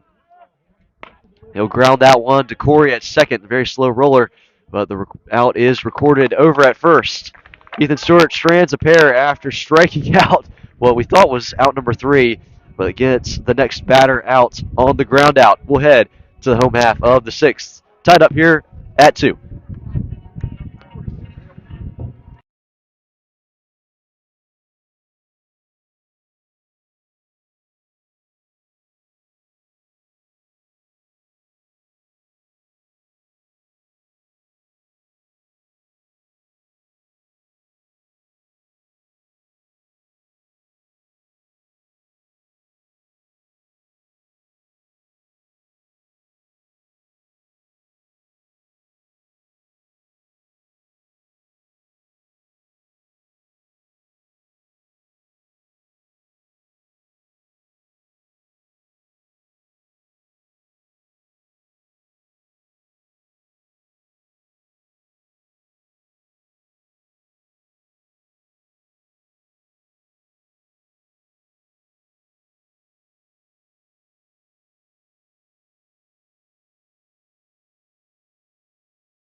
Welcome back. Home half of the sixth, tied up at 2 apiece here from the crossroads. Colton Newbern in the box now. Woodard stays in the game here in the sixth. And that one is crushed out to center field. And that one's going to fall just shy of the wall. How about Colton Newbern with a leadoff stand-up double? That one was carrying very well for a moment, but just died just short of the wall.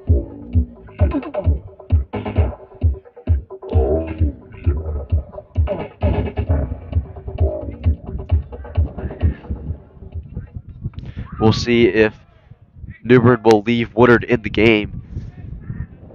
He's gone 5 innings, 2 runs given up, Now batting. and that's his third hit Number 15, given up as Landon well. Scott.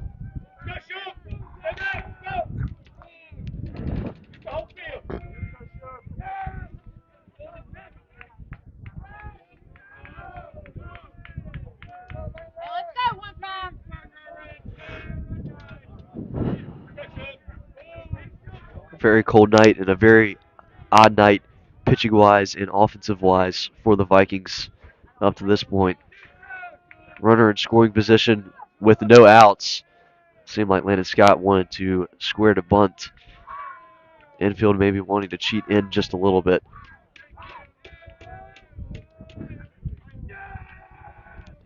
He keeps wanting to square to bunt, but Woodard keeps hesitating to even throw the ball.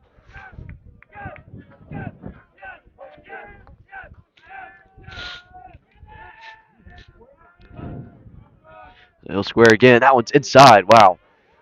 Nearly got him there.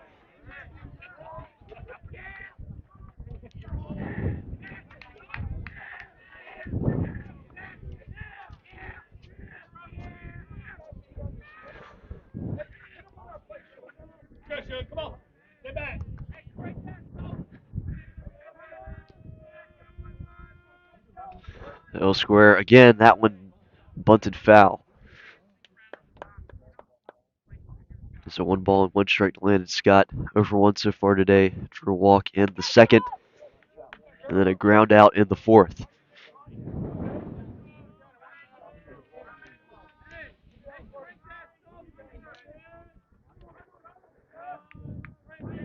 Runner on second. First baseman playing really far in on the grass. He squares the bunt. That one's popped foul. Caskey was in pursuit. Made a really good effort at it. Couldn't quite make the grab. So the count will move to 1 ball and 2 strikes. Now Colton Newbern over at second. After that leadoff double to straightaway center. Just got over the head of Wooten. We'll see if Landon Scott can score him home. Here's the offering. That one's inside. 2 balls and 2 strikes.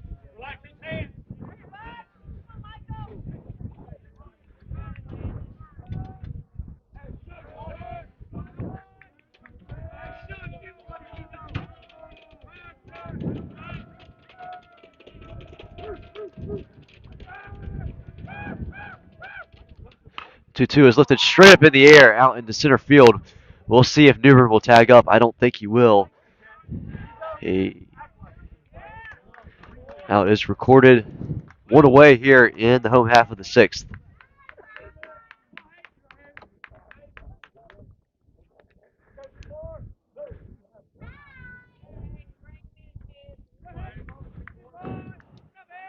Hayden Willoughby at the dish now. Hayden Willoughby. Very quiet day offensively for him as well. 0 for 1. Had that ground out in the second. Then a walk in the fourth. He came around to score after the Brody Brandon double in that inning. That base hit, scoring the only 2 runs of the ball game for the Vikes up to this point.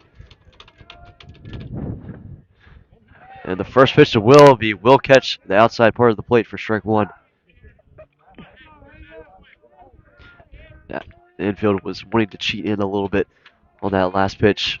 They'll back off a little bit after seeing Willoughby not square to bunt on that first pitch. 0-1 is waved at for strike 2. That changeup still having good bite to it from Woodard out there on the mound.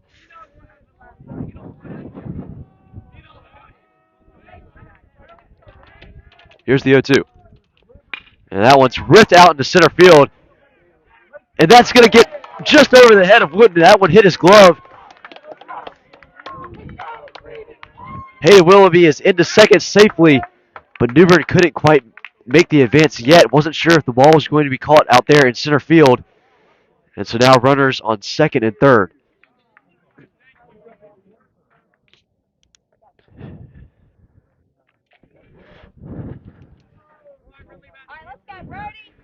That's the second time we've seen the shift in the outfield. See the center field playing over to his right.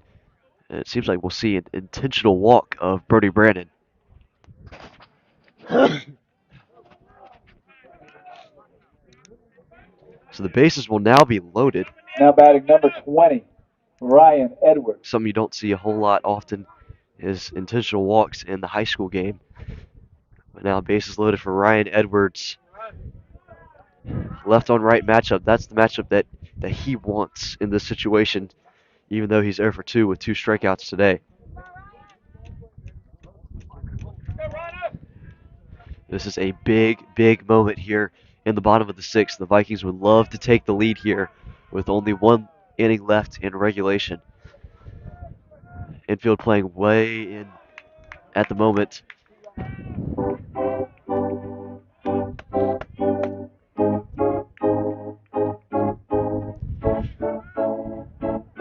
We'll see if Ryan Edwards can play hero here for the Vikes.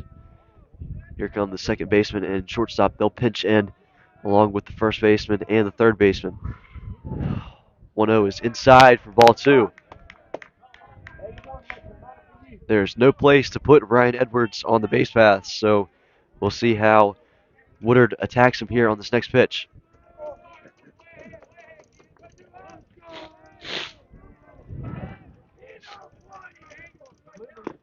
Will find the zone for strike 1. Seemed like he was going to take that pitch no matter what.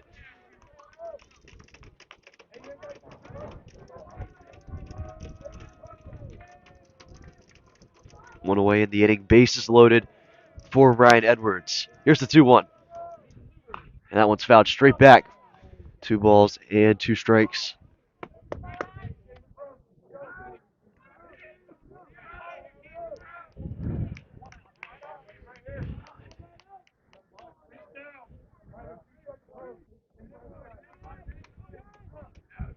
Here's the 2-2. Runners are going.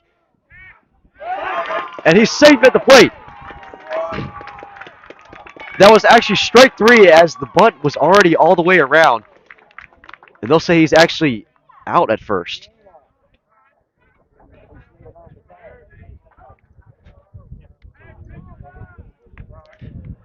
We'll see how they score it here.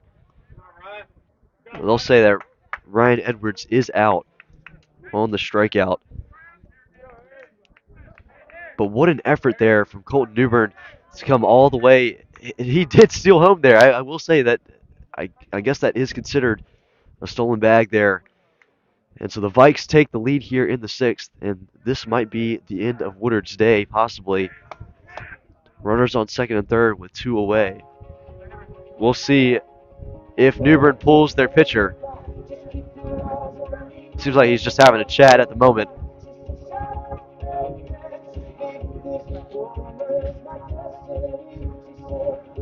Well, this has been a very, very wonky game, even from the start. Very cold game, not a whole lot of offense. Not a whole lot of base hits for the Vikings. Just 3 on the game so far. 2 doubles and a single now batting for the Vikings. Number 4, Harrison Corey. Now here's Harrison Corey. He absolutely crushed a ball foul down the left field line. Went just barely foul, then would proceed to reach on an error. So he's 0 for 2 in this one. 2 runners in scoring position for him, though. First pitch to him, waved at.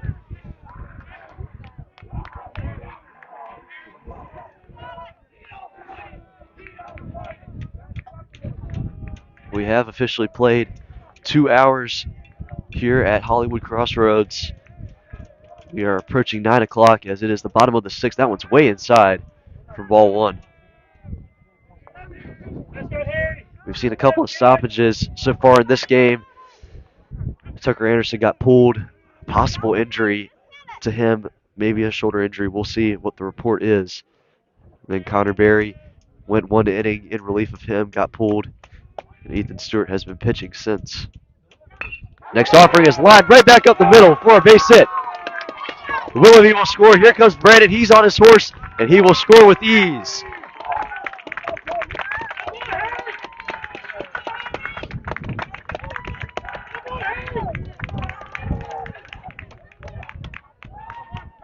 How about a 2 RBI base knock for Harrison Corey to add a couple more insurance runs for the Vikings?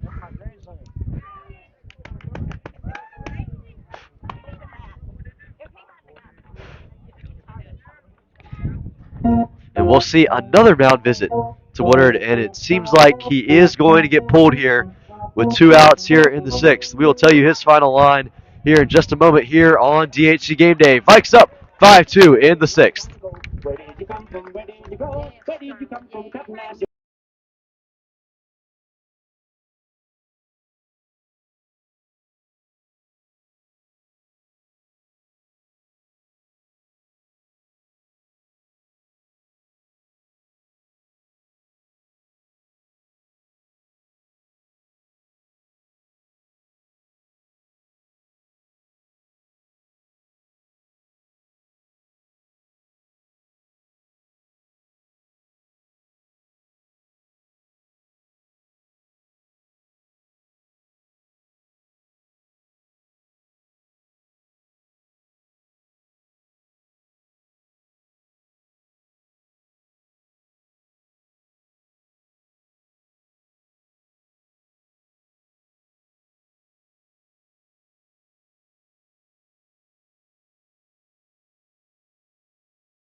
Welcome back. We'll see a pitching change here in the 6th. What an appearance from Mike Woodard. Stifled the Conley offense for the first 4 innings, 5 innings-ish. Now here in the 6th, gave up 3, but he goes 5 2/3, 5 runs given up, all earned. 5 strikeouts for him and 3 walks is his final line. So now Jess Brinson will pitch, and Harrison Corey will steal second. That one's going to go all the way to the outfield, and Harrison Corey will take third as well. Good base running from Harrison Corey. He had that 2 RBI knock just a few moments ago to give the Vikes that 5-2 lead.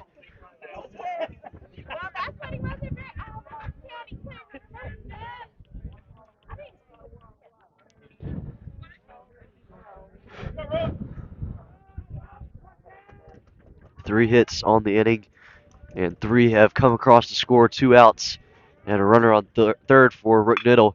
He will rip that one to second to Lawhorn. He'll make the throw over to McElrath for out number 3. We'll head to the 7th inning, but the Vikes grab 3 to take the lead on New Bern. We'll see if the Vikes can close things out here from the crossroads.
Last call for New Bern here in the top of the 7th. 9-1-2 due up. Ethan Stewart still out there on the mound, and he will pump in a strike.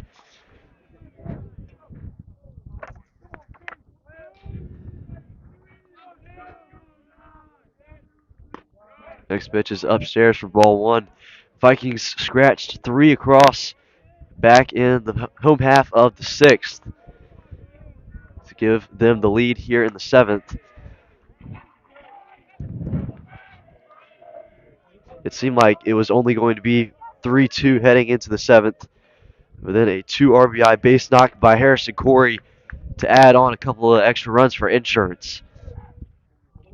1-1 is cut on and missed for strike 2.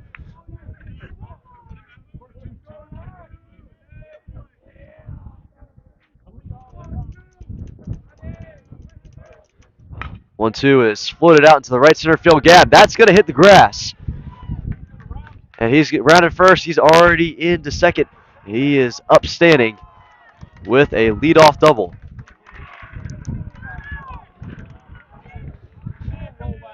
A leadoff double for Khalil Wooten. He moves to 1-for-2 on the day. 2, Connor Morris. And the lineup will turn over for the 4th time today for the Bears. Connor Morris 0-for-2 so far today. A couple of ground outs and a walk.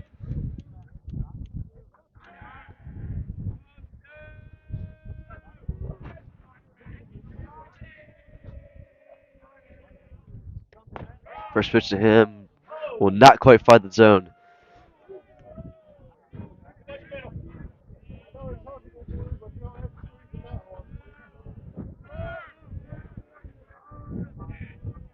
Runner on second, no outs. 1-0 is floated out into left.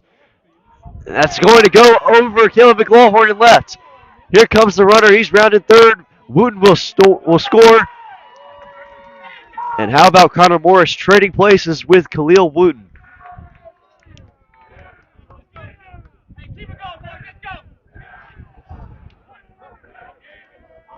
So those insurance runs in the 6th proved to be very vital for the Vikings, as the game would be tied here at the current moment.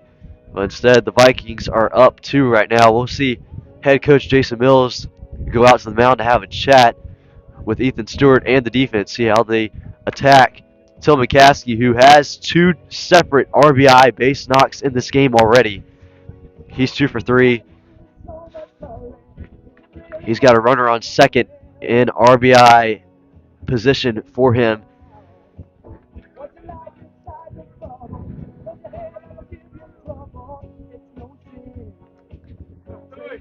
Still no outs in the inning.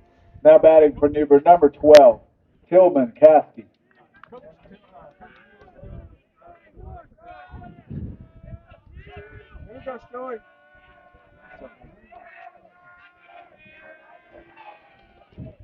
Five hits to 3 hits is the line. Newbern over Conley. But the Vikes are up 5-3 in the run category. Runner on second. Tillman Caskey at the plate, already down 0-1. We'll see if Ethan Stewart will pitch for contact here in this at-bat. He'll get him to wave at that one for strike 2. Not as good of an approach at the plate for Caskey in this at-bat.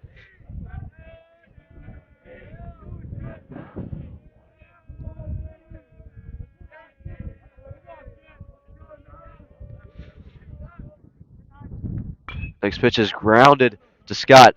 He'll take a look at the runner on second, and he'll make the throw over to Willoughby at first for the first out of the inning.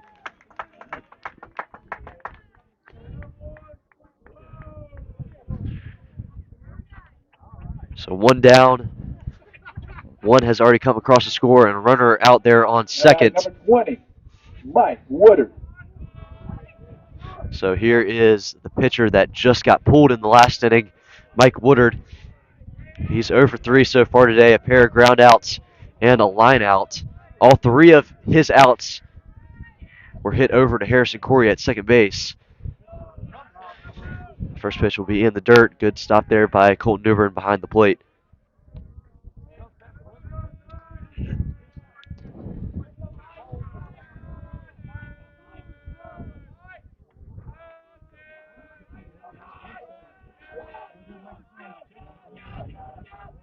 Here's the 1-0 offering. And that won't quite find the zone. Just off the plate for ball 2.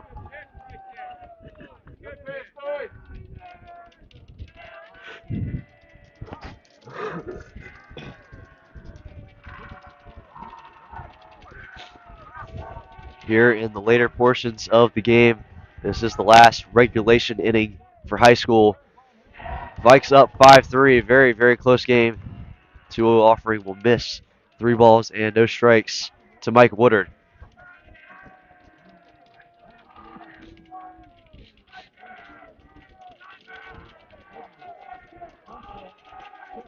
Here's a 3-0. That one will find the zone for strike 1.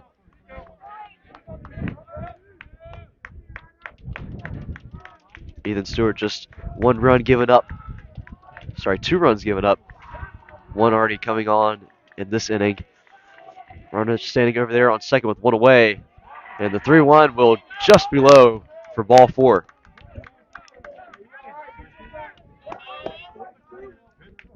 So a very dangerous situation. Runners on first and second, and it's the cleanup hitter, Carter Huffman, at the plate. Carter Huffman. Huffman 0 for 3 so far today. A flyout, a pop out, and a strikeout. But a left on right matchup with the runners on first and second. We'll see how Ethan Stewart attacks him. Time is called. We'll see a pinch runner. We'll see Caleb Morris trot on out there and pinch run for Mike Woodard.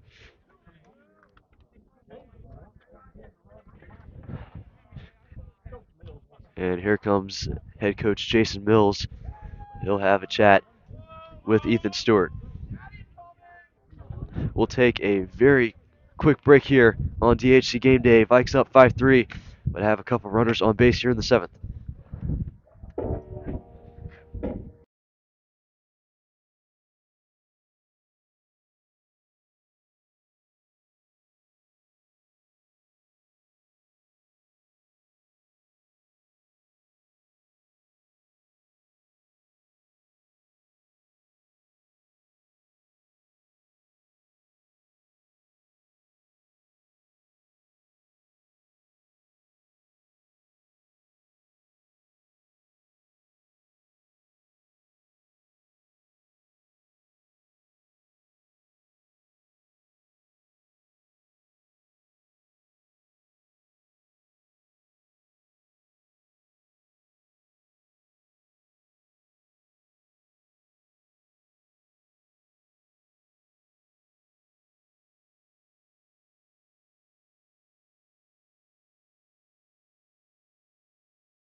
Welcome back. We will see another pitching change as Colton Newbern will take place in place of Ethan Stewart.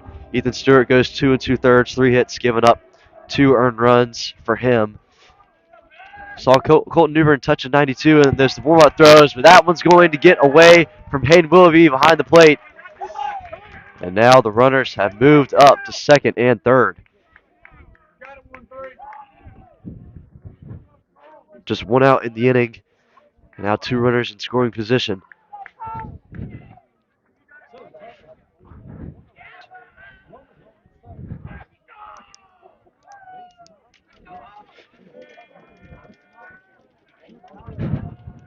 Newbern has only struck out 4 times in this game. And that one's going to get away from Willoughby behind the plate. And the runner will score with ease.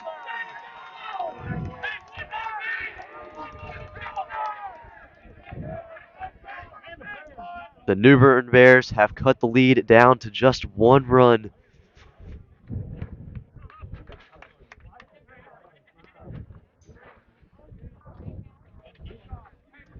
It seemed like the Vikings might have been able to cruise to 3 outs here in this inning, getting 3 runs in the bottom of the 6th.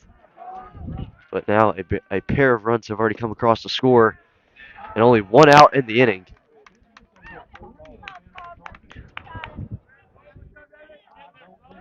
Runner on third, infield playing in.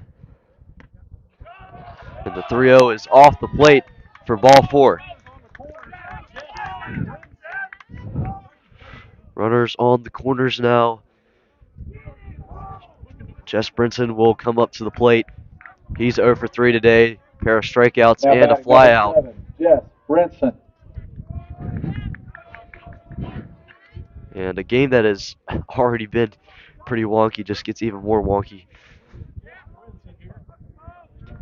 Vikes only up by a run here in the top of the 7th. Runners on the corners with just 1 out. Newbern will fire and blow it right by him at 88.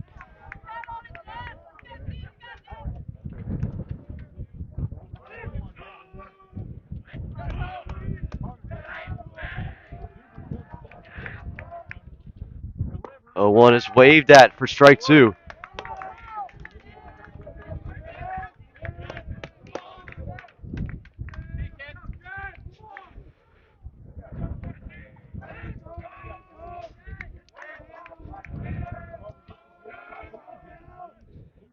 O2 is grounded to Corey at second.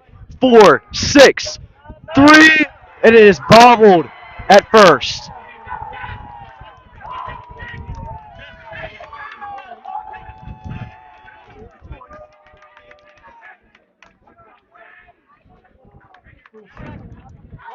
Just when you thought the ball game might end, the throw by Rook Niddle just a little too low over there to first.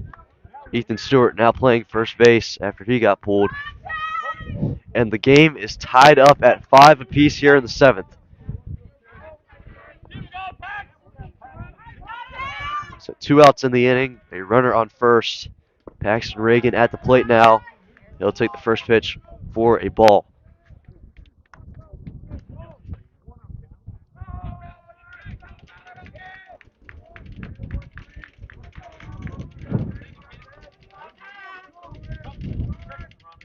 One zero is inside. And actually, it will catch the plate for a strike.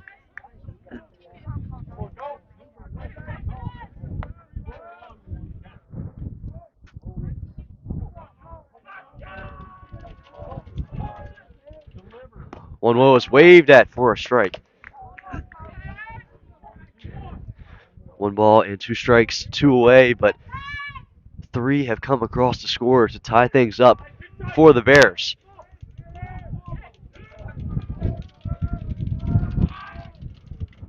One two is outside. Colton Newbern running things up to about 90 miles an hour here in this inning.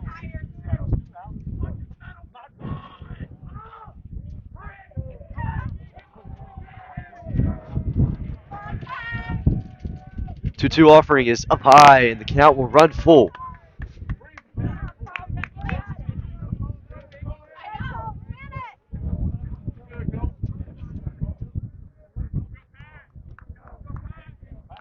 We'll see if Colton New Bern can get out of the inning, leaving this game tied.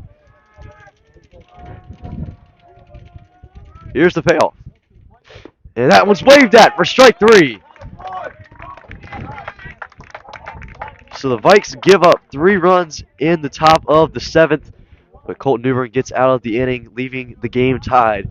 We'll see if the Vikes can walk it off in the bottom of the 7th.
Now batting for the Vikings, number 12, Caleb McLaughlin. Well, here we go. Bottom half of the 7th. Game all squared at 5. We will see if the Vikings can pull away here in the bottom of the 7th. 2, 3, and 4 due up. Starting off with Caleb McLaughlin, his first time up. Had that out in the first inning. Sorry, not the first inning, the 5th inning. Harrison Corey came home to score, but he was out at the plate. 0-1 will just be outside. 1 ball and 1 strike. Well, the temperature only continues to drop here at the crossroads, approaching 9:30. Next offering is waved at for a strike.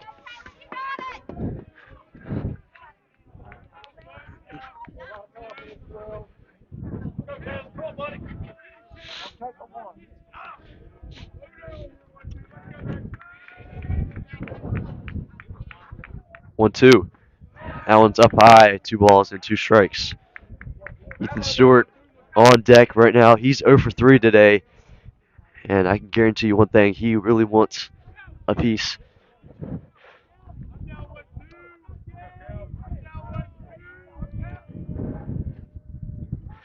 2-2 is waved at for strike 3.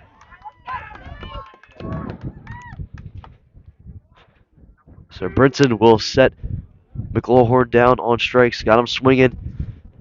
And here is Ethan Now Stewart. batting for the Vikings, number 9, Ethan Stewart.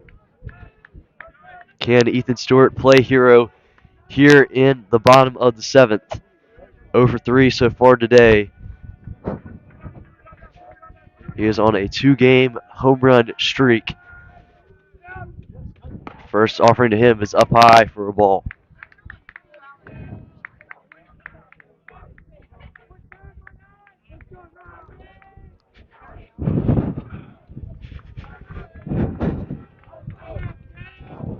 One away in the inning. Here's the 1-0. That one's fouled straight back.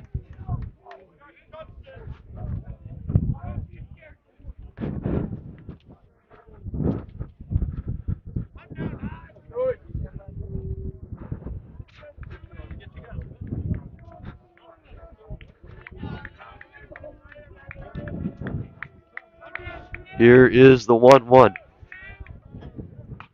One's fouled out of play off to the left.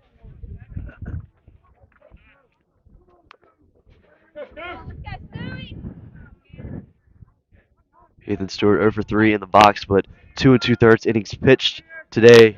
Gave up 2 runs during his outing. 1 ball and 2 strikes. He'll call time.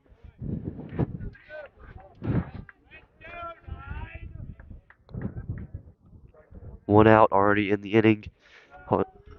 Caleb McLaughlin struck out swinging.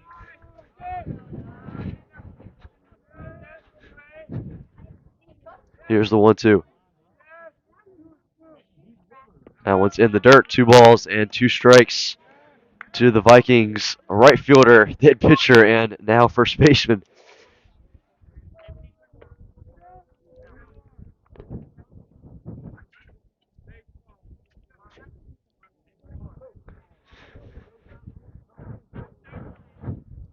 Seems like we need a couple more baseballs thrown out to home plate umpire.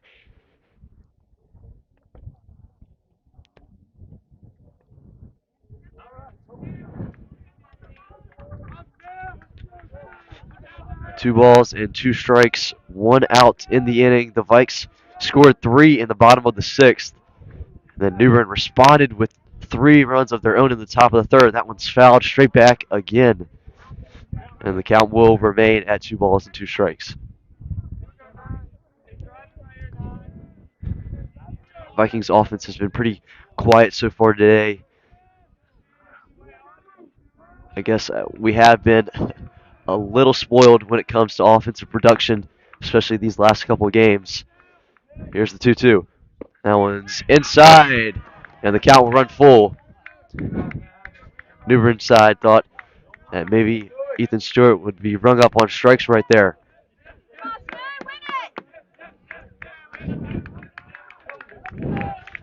Three balls and 2 strikes to Ethan Stewart. Here's the payoff. And that one is at the knees for a strike.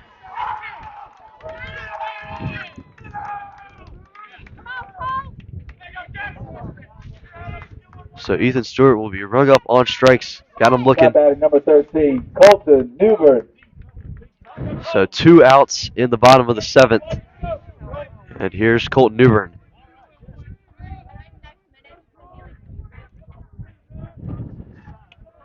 Two outs in the inning. First pitch is up high. 1 ball and no strikes.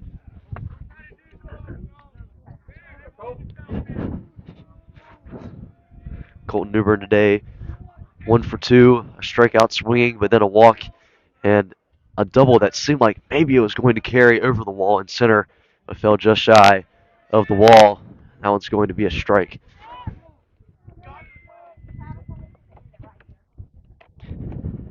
He's batted cleanup the whole season. He is no stranger to these high pressure situations.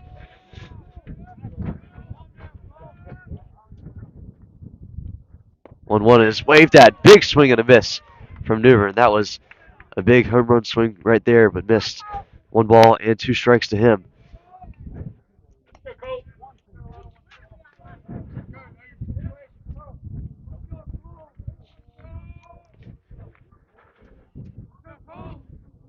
Here's the 1-2 offering.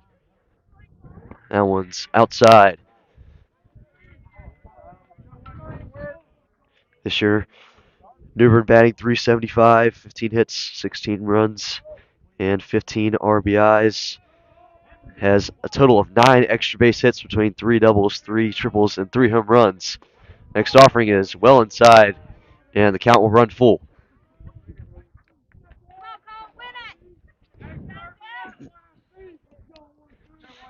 Landon Scott in the on-deck circle here in the bottom of the 7th. Here's the payoff. That one's lifted straight up in the air. That one's going to go out of play. Foul. Colton Newbern just trying to stay alive. Really seems like Brinson out there is trying to locate a breaking ball off the plate. We'll see if he goes back to the well. Here's another payoff. And that one's lifted well out to the right center field gap. But Reagan is underneath it to record the third out of the inning. So New Bern breathes a sigh of relief. And we will have free baseball here from the Crossroads. Top half of the 8th inning coming up next right here on DHC Game Day.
Well, here we go. Extra innings from the Crossroads.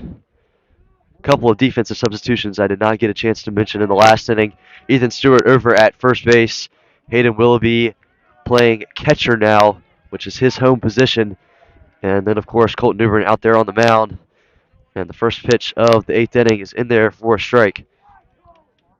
7, 8, and 9 due up for the New Bern Bears. Trent Sparks, Luke Lawhorn, and Khalil Wooten. And New Bern's already up 0-2 very quick in this one.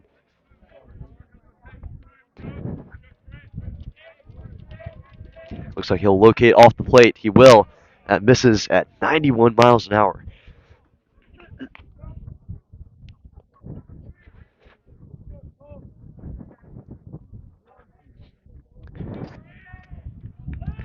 One ball and 2 strikes to Sparks. He'll get him swinging. Sound him down at 90 miles an hour on the gun.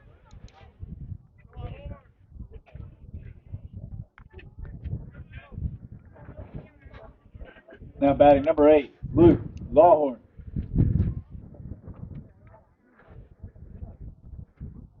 So here's Luke Lawhorn. 0 for 2 so far today. A ground out, a fly out, and a walk to his name. First pitch to him is low for ball 1.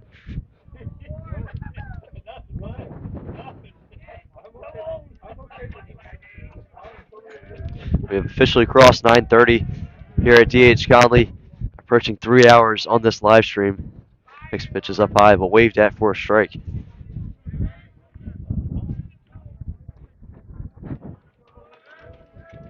One out in the inning, 1-1. Will find the zone for a strike.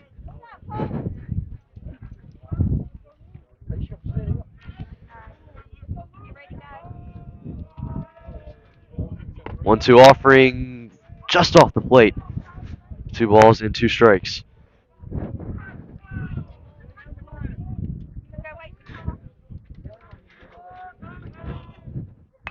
Next pitch chopped right back to New Bern on the mound. He'll make the throw over for out number 2. Seemed like Lawhorn got pretty jammed on that pitch inside and resulted in a 1-3 ground out. Now batting for the Bears, number 9, Khalil Wooten. So here's the center fielder, Khalil Wooten. He is 1 for 2 today. Had a double in the last inning to start things off on that 3-run 7th inning for New Bern.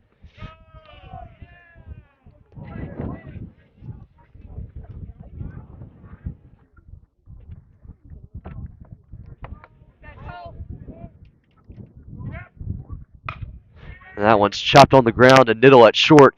He'll make the throw over to Stewart at first for out number 3. So a 1-2-3 painless top half of the 8th inning for Colton New Bern. We will head to the bottom of the 8th. We'll see if now the Vikings can walk it off.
Here we go, another opportunity for the Vikings to possibly walk it off against New Bern.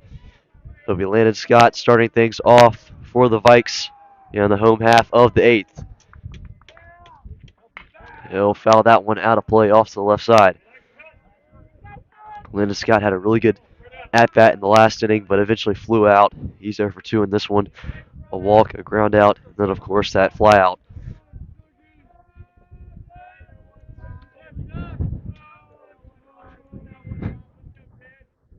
So one is up high, 1 ball and 1 strike. 5-5 here in the bottom of the 8th. Very wonky game offensively for both squads. The Vikes eventually scratched 3 across in the bottom of the 6th. Needed only 3 outs, but then gave up 3 runs of their own. And New Bern tied the game in the top of the 7th. And here we are at 5 apiece in extra innings. 2 balls and 1 strike to Landon Scott. Next pitch waved at for a strike.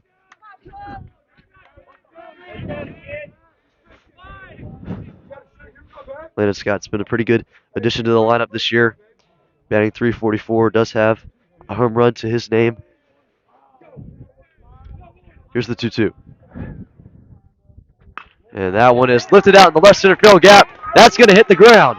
Landon Scott is on his horse. He'll round first. The ball is just being collected out there in the outfield. And Landon Scott is upstanding at second base.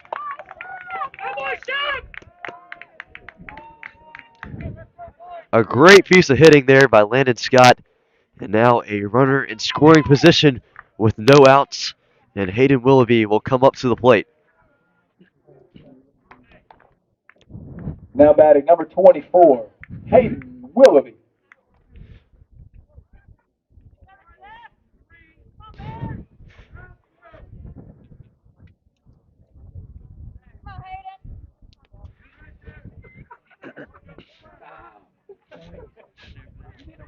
Nobody better. Oh my God. Corey, that's your kid. We need a runner. Can Hayden Willoughby play hero here in the bottom of the 8th? He and Ethan Stewart both on 2-game home run streaks. He'll swing and miss at the first one he sees. He's 1 for 2 today. Already a double in this game. And a ground out and a walk other than that. No outs for him. Landon Scott over at second base.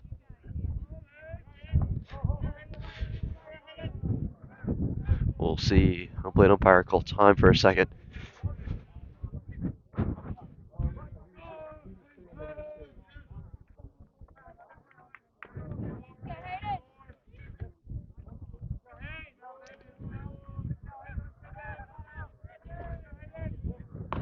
Next pitch is up high.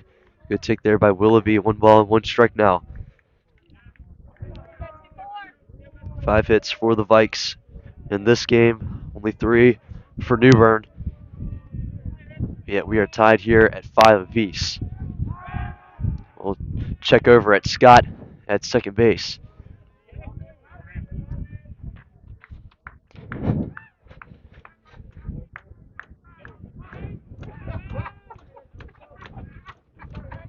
Just a base hit is all Hayden Willoughby needs to realistically score Landon Scott from second. And in this one here in the bottom of the 8th. Next pitch is inside for ball 2.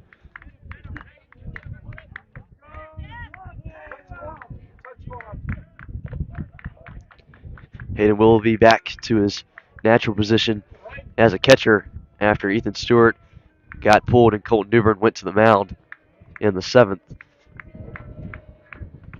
He's been on a tear as of late. He is in a hitter's count with a runner in scoring position. We'll see call time. Time called again. The pitch was up high regardless. This year Willoughby batting .421 as a junior. Remarkable stuff as of late, as I mentioned. 16 hits for him. 6 extra base hits between 4 doubles and then 2 home runs. Adding to that count tonight already with a double. Here's the 2-1. That one's lifted back out of play.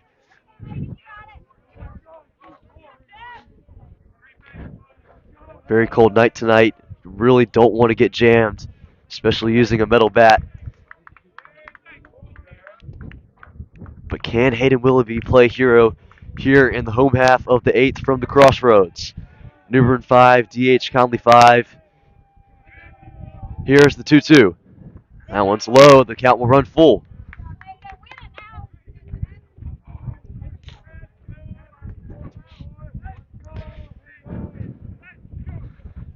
We'll see how Jess Brinson attacks things. He's a senior, so he has the experience.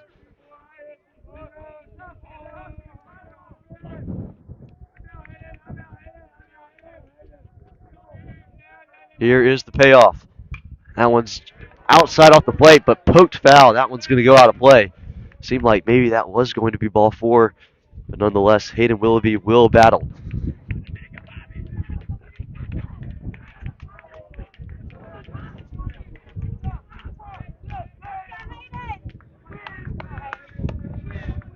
No outs in the inning. A runner standing on second in the form of Landon Scott after his leadoff double. And here is another payoff pitch to Hayden Willoughby. And that one's ripped down the third base line. It's corralled by Brinson. His throw over to first is in time for out number 1.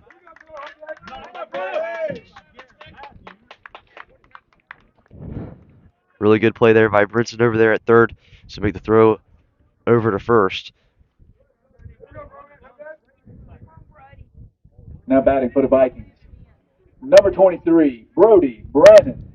So still a runner in scoring position out there on second base. And here's Brody Brandon. He got the offense really rolling back in the 4th inning with his 2 RBI base knock. He's 1 for 2 today with that double strikeout, but then an intentional walk. And he'll swing and miss at the first one. Big time cut. And that was actually a foul ball. Landon Scott was on his way over to third. Home plate umpire says it was a foul ball.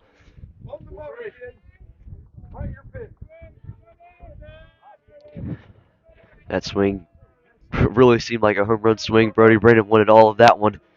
Really wanted to end things right then and there.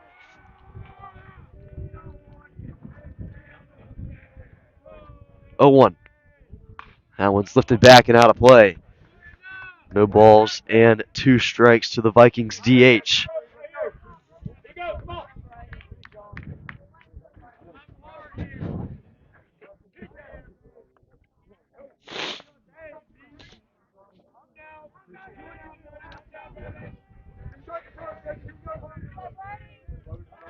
Runner in scoring position. 1 out in the inning. Here's the 0-2. That one's lifted straight up in the air. Popped straight up.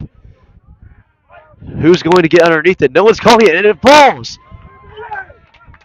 No one called for the ball, and it dropped.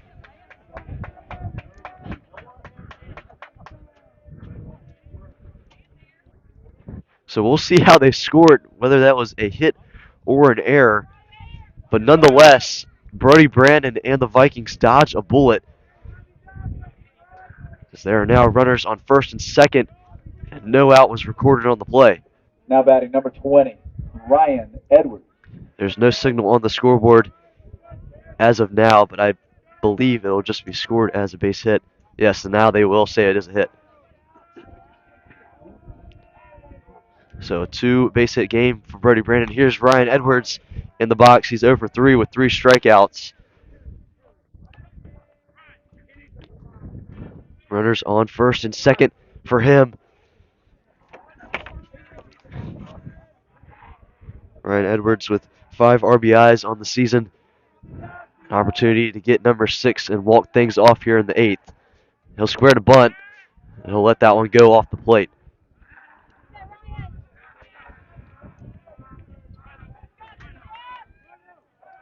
Two balls and no strikes. We'll see Coach Mills have a chat with Ryan Edwards, see how they approach this.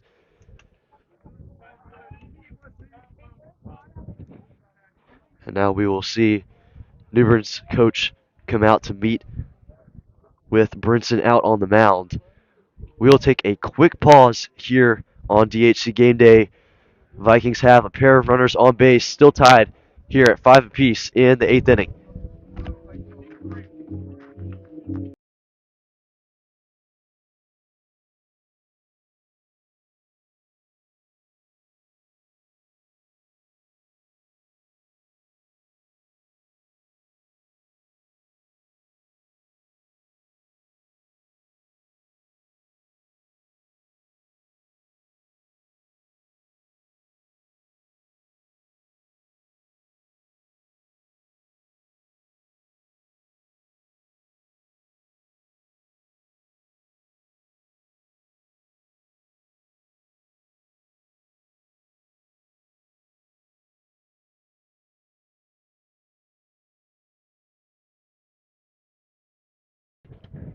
Well, the mound visit is over. We'll see a pinch runner take over for Landon Scott over at second base. Braden Friend checks into the game.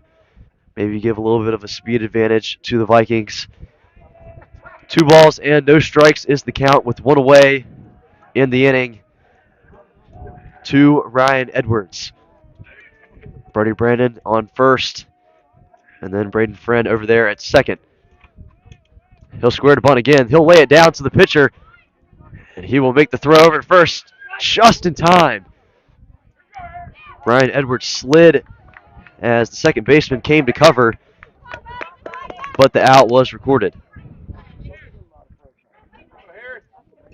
So rule it as a 1-4 ground out, number 4, but a sacrifice bunt nonetheless, as both runners move up to second and third base, but now 2 outs in the inning, and here is Harrison Corey, already with 2 RBIs in the game, an RBI base knock in the 6th inning. And he has the opportunity to play hero here in the bottom of the 8th. First pitch to him is lifted straight up in the air to right field. He comes in and he records the out.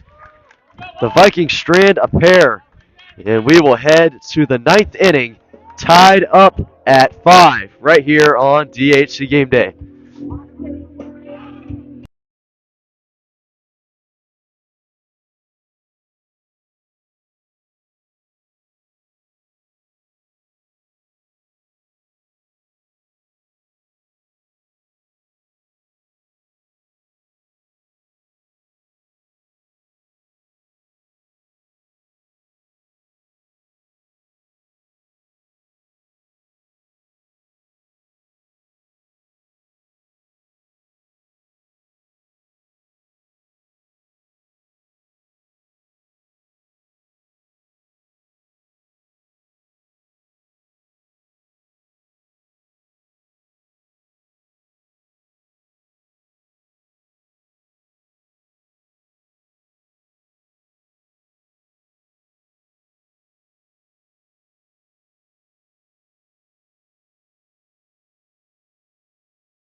Here we go. Top half of the ninth inning. We'll see if either team wants to win in this inning. Colton Newbern back out there on the mound here to start things in the ninth.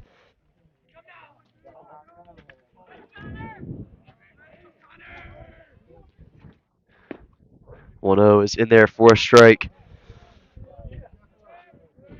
Colton Newbern will have to face 1-2-3 here in the ninth inning. Connor Morris at the plate now. Then Tillman Caskey and Mike Woodard. Next pitch is in there for a strike.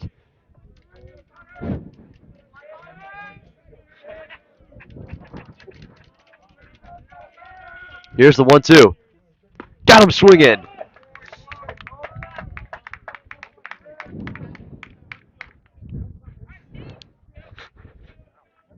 So one away now.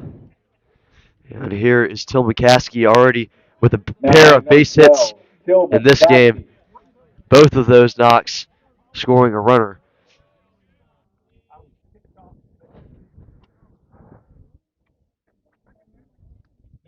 First pitch to him is up high for ball one.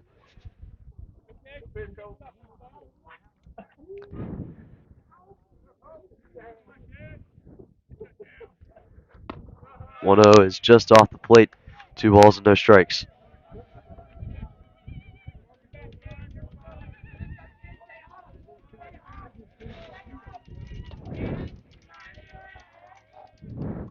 Next offering is actually going to hit him.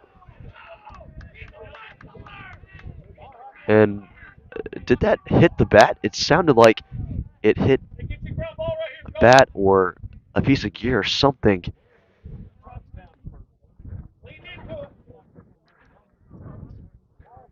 And yes, it did hit him flush. And so we'll see a pinch runner for him. Alonzo Walston will run the base pass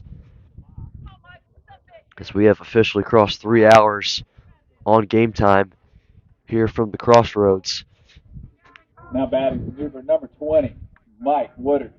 I'll tell you one thing. When I showed up today to set up for this broadcast, I did not expect to be going a full 9 innings here at D.H. Conley High School, but here we are. Runner on first with 1 away. First offering to Mike Woodard is in there for a strike.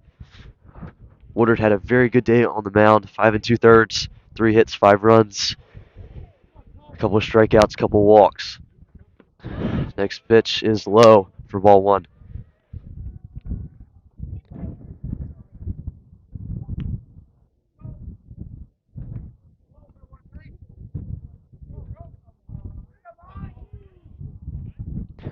One is fouled back.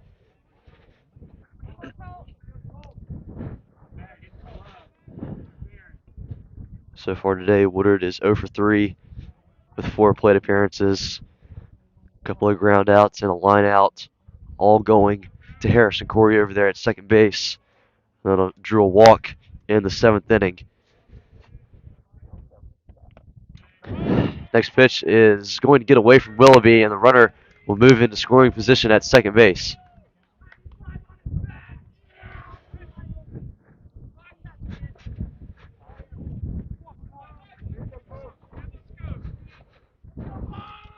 One away, and now a runner on second.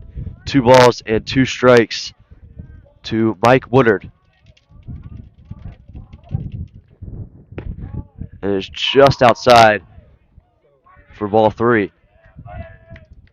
Velo is still somewhat there for Colton Newbern. That one just about 89 miles an hour.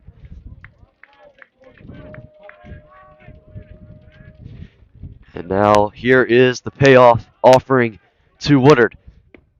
He'll leave that one off the plate for ball 4.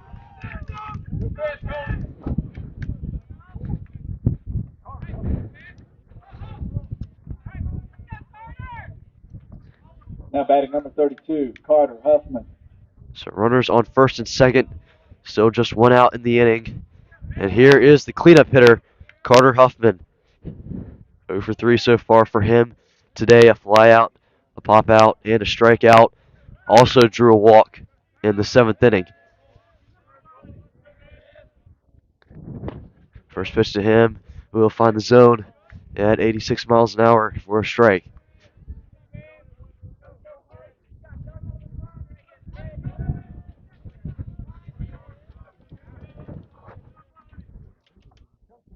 Next offering low. 1 ball and a strike now.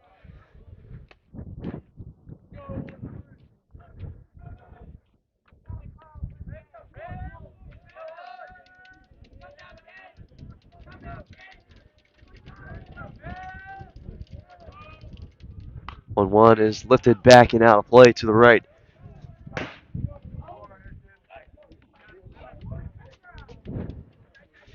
So 1 ball and 2 strikes to Huffman, the cleanup hitter. Colton Newbern with a 4.20 ERA so far this year. This is his 3rd appearance of the season. 5 innings and, of course, counting. 8 strikeouts to his name. And that one is called for strike 3. A huge strikeout there for Colton Newbern as he sets Carter Huffman down looking.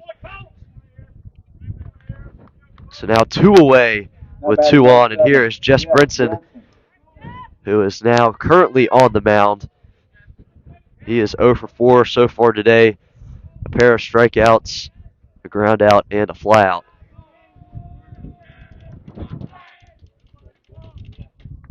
First pitch to him is up high, but he waves at that one for a strike.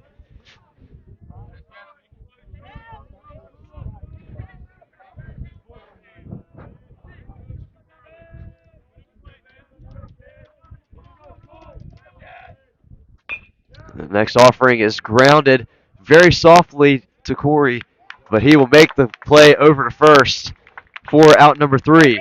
So the Vikes strand a pair again here in the top of the 9th.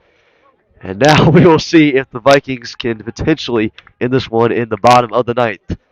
Newbern 5, DH Conley 5.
Here we go, home half of the 9th inning as we have officially hit 10 o'clock here at DH Conley High School. Newbern 5, DH Conley 5. Jess Brinson back to work on the mound. He'll have to face 1, 2, and 3 of the Vikings lineup. First pitch to Rook Niddle is in there for a strike.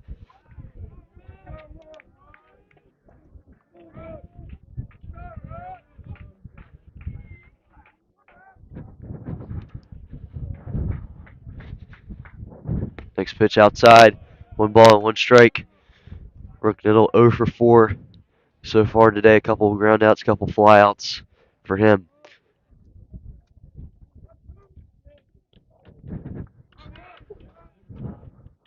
1-1 will find the zone for a strike. It's very rare that you see a lineup get to a fifth time around in high school ball, but here we are in the ninth inning, the fifth time through the lineup for the Vikes.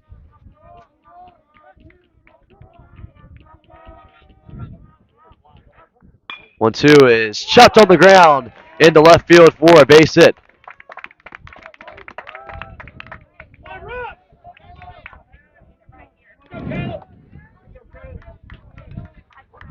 So a base runner to start things off in the bottom of the ninth Now batting for the number 12, Vikings. Caleb McLaughlin. Base knock by Rook Niddle pushed it into left field on the ground, and here is Caleb McLaughlin. McLaughlin came into the game for Leighton back in the fourth. He is 0 for 2 so far tonight, a force out, ground out, and then a strikeout. Jensen will check on the runner at first. Niddle is quick to get back off the bag.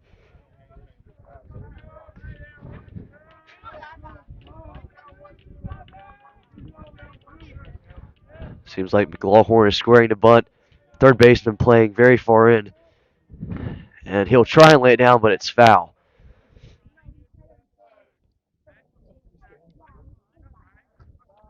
So now 1 ball and 2 strikes to him. He'll go have a chat with head coach Jason Mills.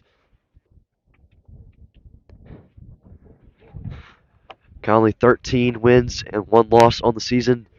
2-0 in conference play, looking to make it 14-1 and 3-0 in the Big Carolina 6A, 7A conference. New Bern is also 2-0 in the conference. They are sitting at 9-4 overall, however.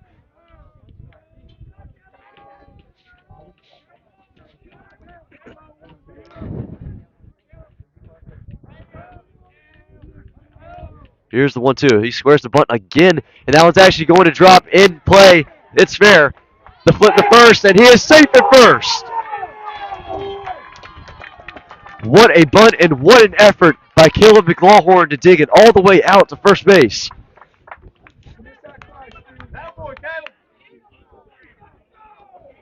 So rule it as a hit. And now a pair of runners on. No outs. And here is Ethan Stewart, who is 0 for 4 in this one and is definitely due to get a base hit.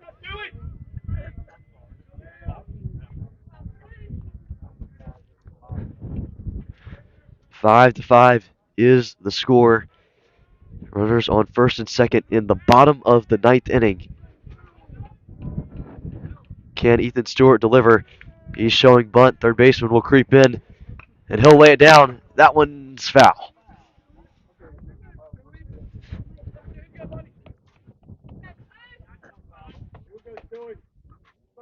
Hey, you got it, Stewart. Let's go, buddy.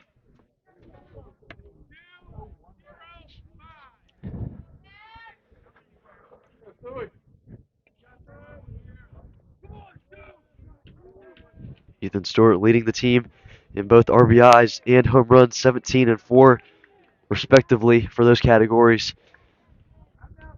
No balls and 1 strike to him. He'll square the bunt again. And that time he'll land it in play. Fair.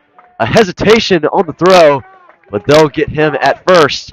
And he does his job moving both runners up to second and third.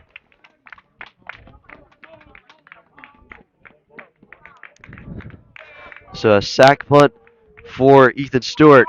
Now batting for the Vikings, number 13, Colton Newburn. And just a ball into the outfield is all that Colton Newburn needs here to win the game for the Vikings, considering Rick Niddle's speed. And actually, they will intentionally walk Colton Newburn to set up a double play possibility.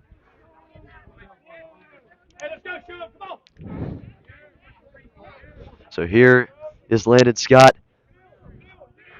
1 for 3 so far today. Well, now we will see a pinch runner for Colton Newburn over at first. Philip Dash will run for him. Courtesy runner for the Vikings, number 3, Philip Dash. Infield is completely on the grass. Landon Scott has had a couple of really solid at-bats in this game so far. Had that double in the 8th inning really thought that maybe a run would be scored there and win the game for the Vikings, but here we are in the ninth. Bases loaded with one away. First pitch to Scott is right down Broadway for a strike. Batting for the Vikings, number 15, Landon Scott.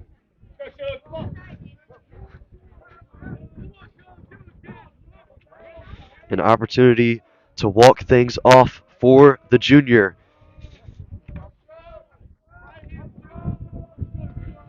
No balls and one strike to Landon Scott.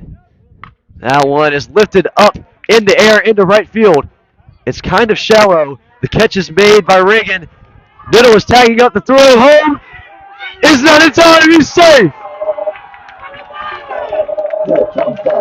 What an effort by Rick Niddle to come home and score.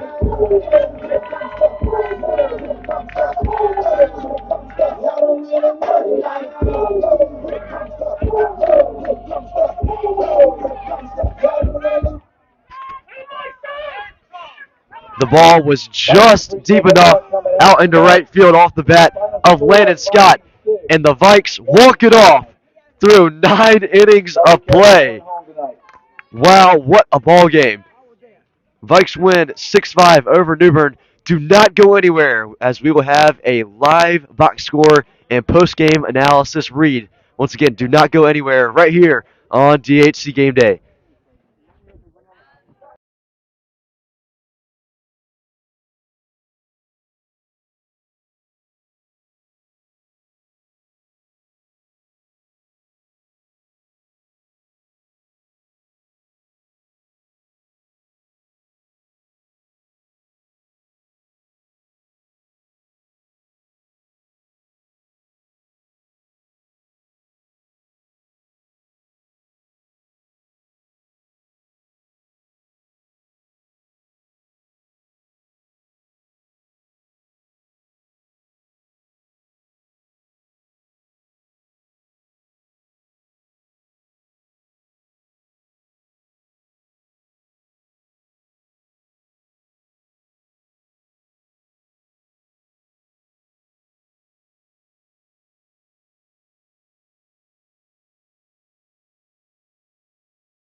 Well, guys, that is going to do things here from the Crossroads. My voice is absolutely shot, so I completely apologize for that.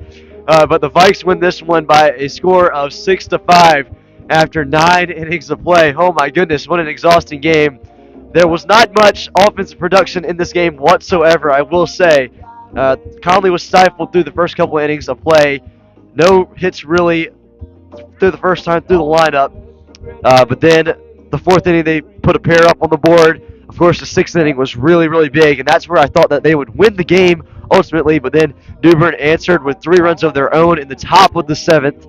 And then in the bottom of the 9th, how about Landon Scott, the junior, walking it off with the sac fly, scoring Rook Niddle. The bases were loaded, and I was honestly a little surprised to see them intentionally walk Colton New Bern to have Landon Scott up at the plate with the left-on-right matchup, considering his double in the previous inning. But nonetheless, the Vikes win this one. 6-5 is the final score. 8 hits to 5 hits in favor of Conley. 2 errors for New Bern, 1 error for Conley.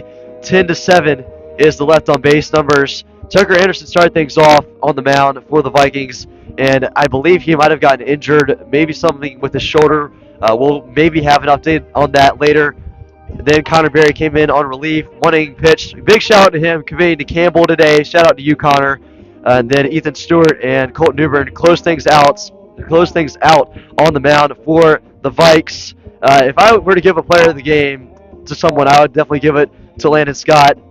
Even though just the 1 hit, he did have that sac fly to walk things off in the ninth inning. A couple of base hits throughout the order, kind of sprinkled throughout with those 8 hits. A couple of base hits for, I believe, yes, for Brody Brandon. Had that big time 2 RBI double in the 4th inning, and then a base knock in the 8th as well. So a good day for him in the DH spot. But that is going to do things here from the Crossroads. A very late one, as it is past 10 o'clock and probably past my bedtime, I got to say. My voice is shot, and hopefully I can get it back for the Rose game next week. But the Vikes hit the road on Thursday, so no broadcast then. But I really appreciate everyone for tuning in. Go Vikes. My name is Cole Martin. Josh Rochester already left me, but for Cole Martin and Josh Rochester, I am signing off on this one for the night. Vikes win 6-5 after 9 innings of play. As always, God bless.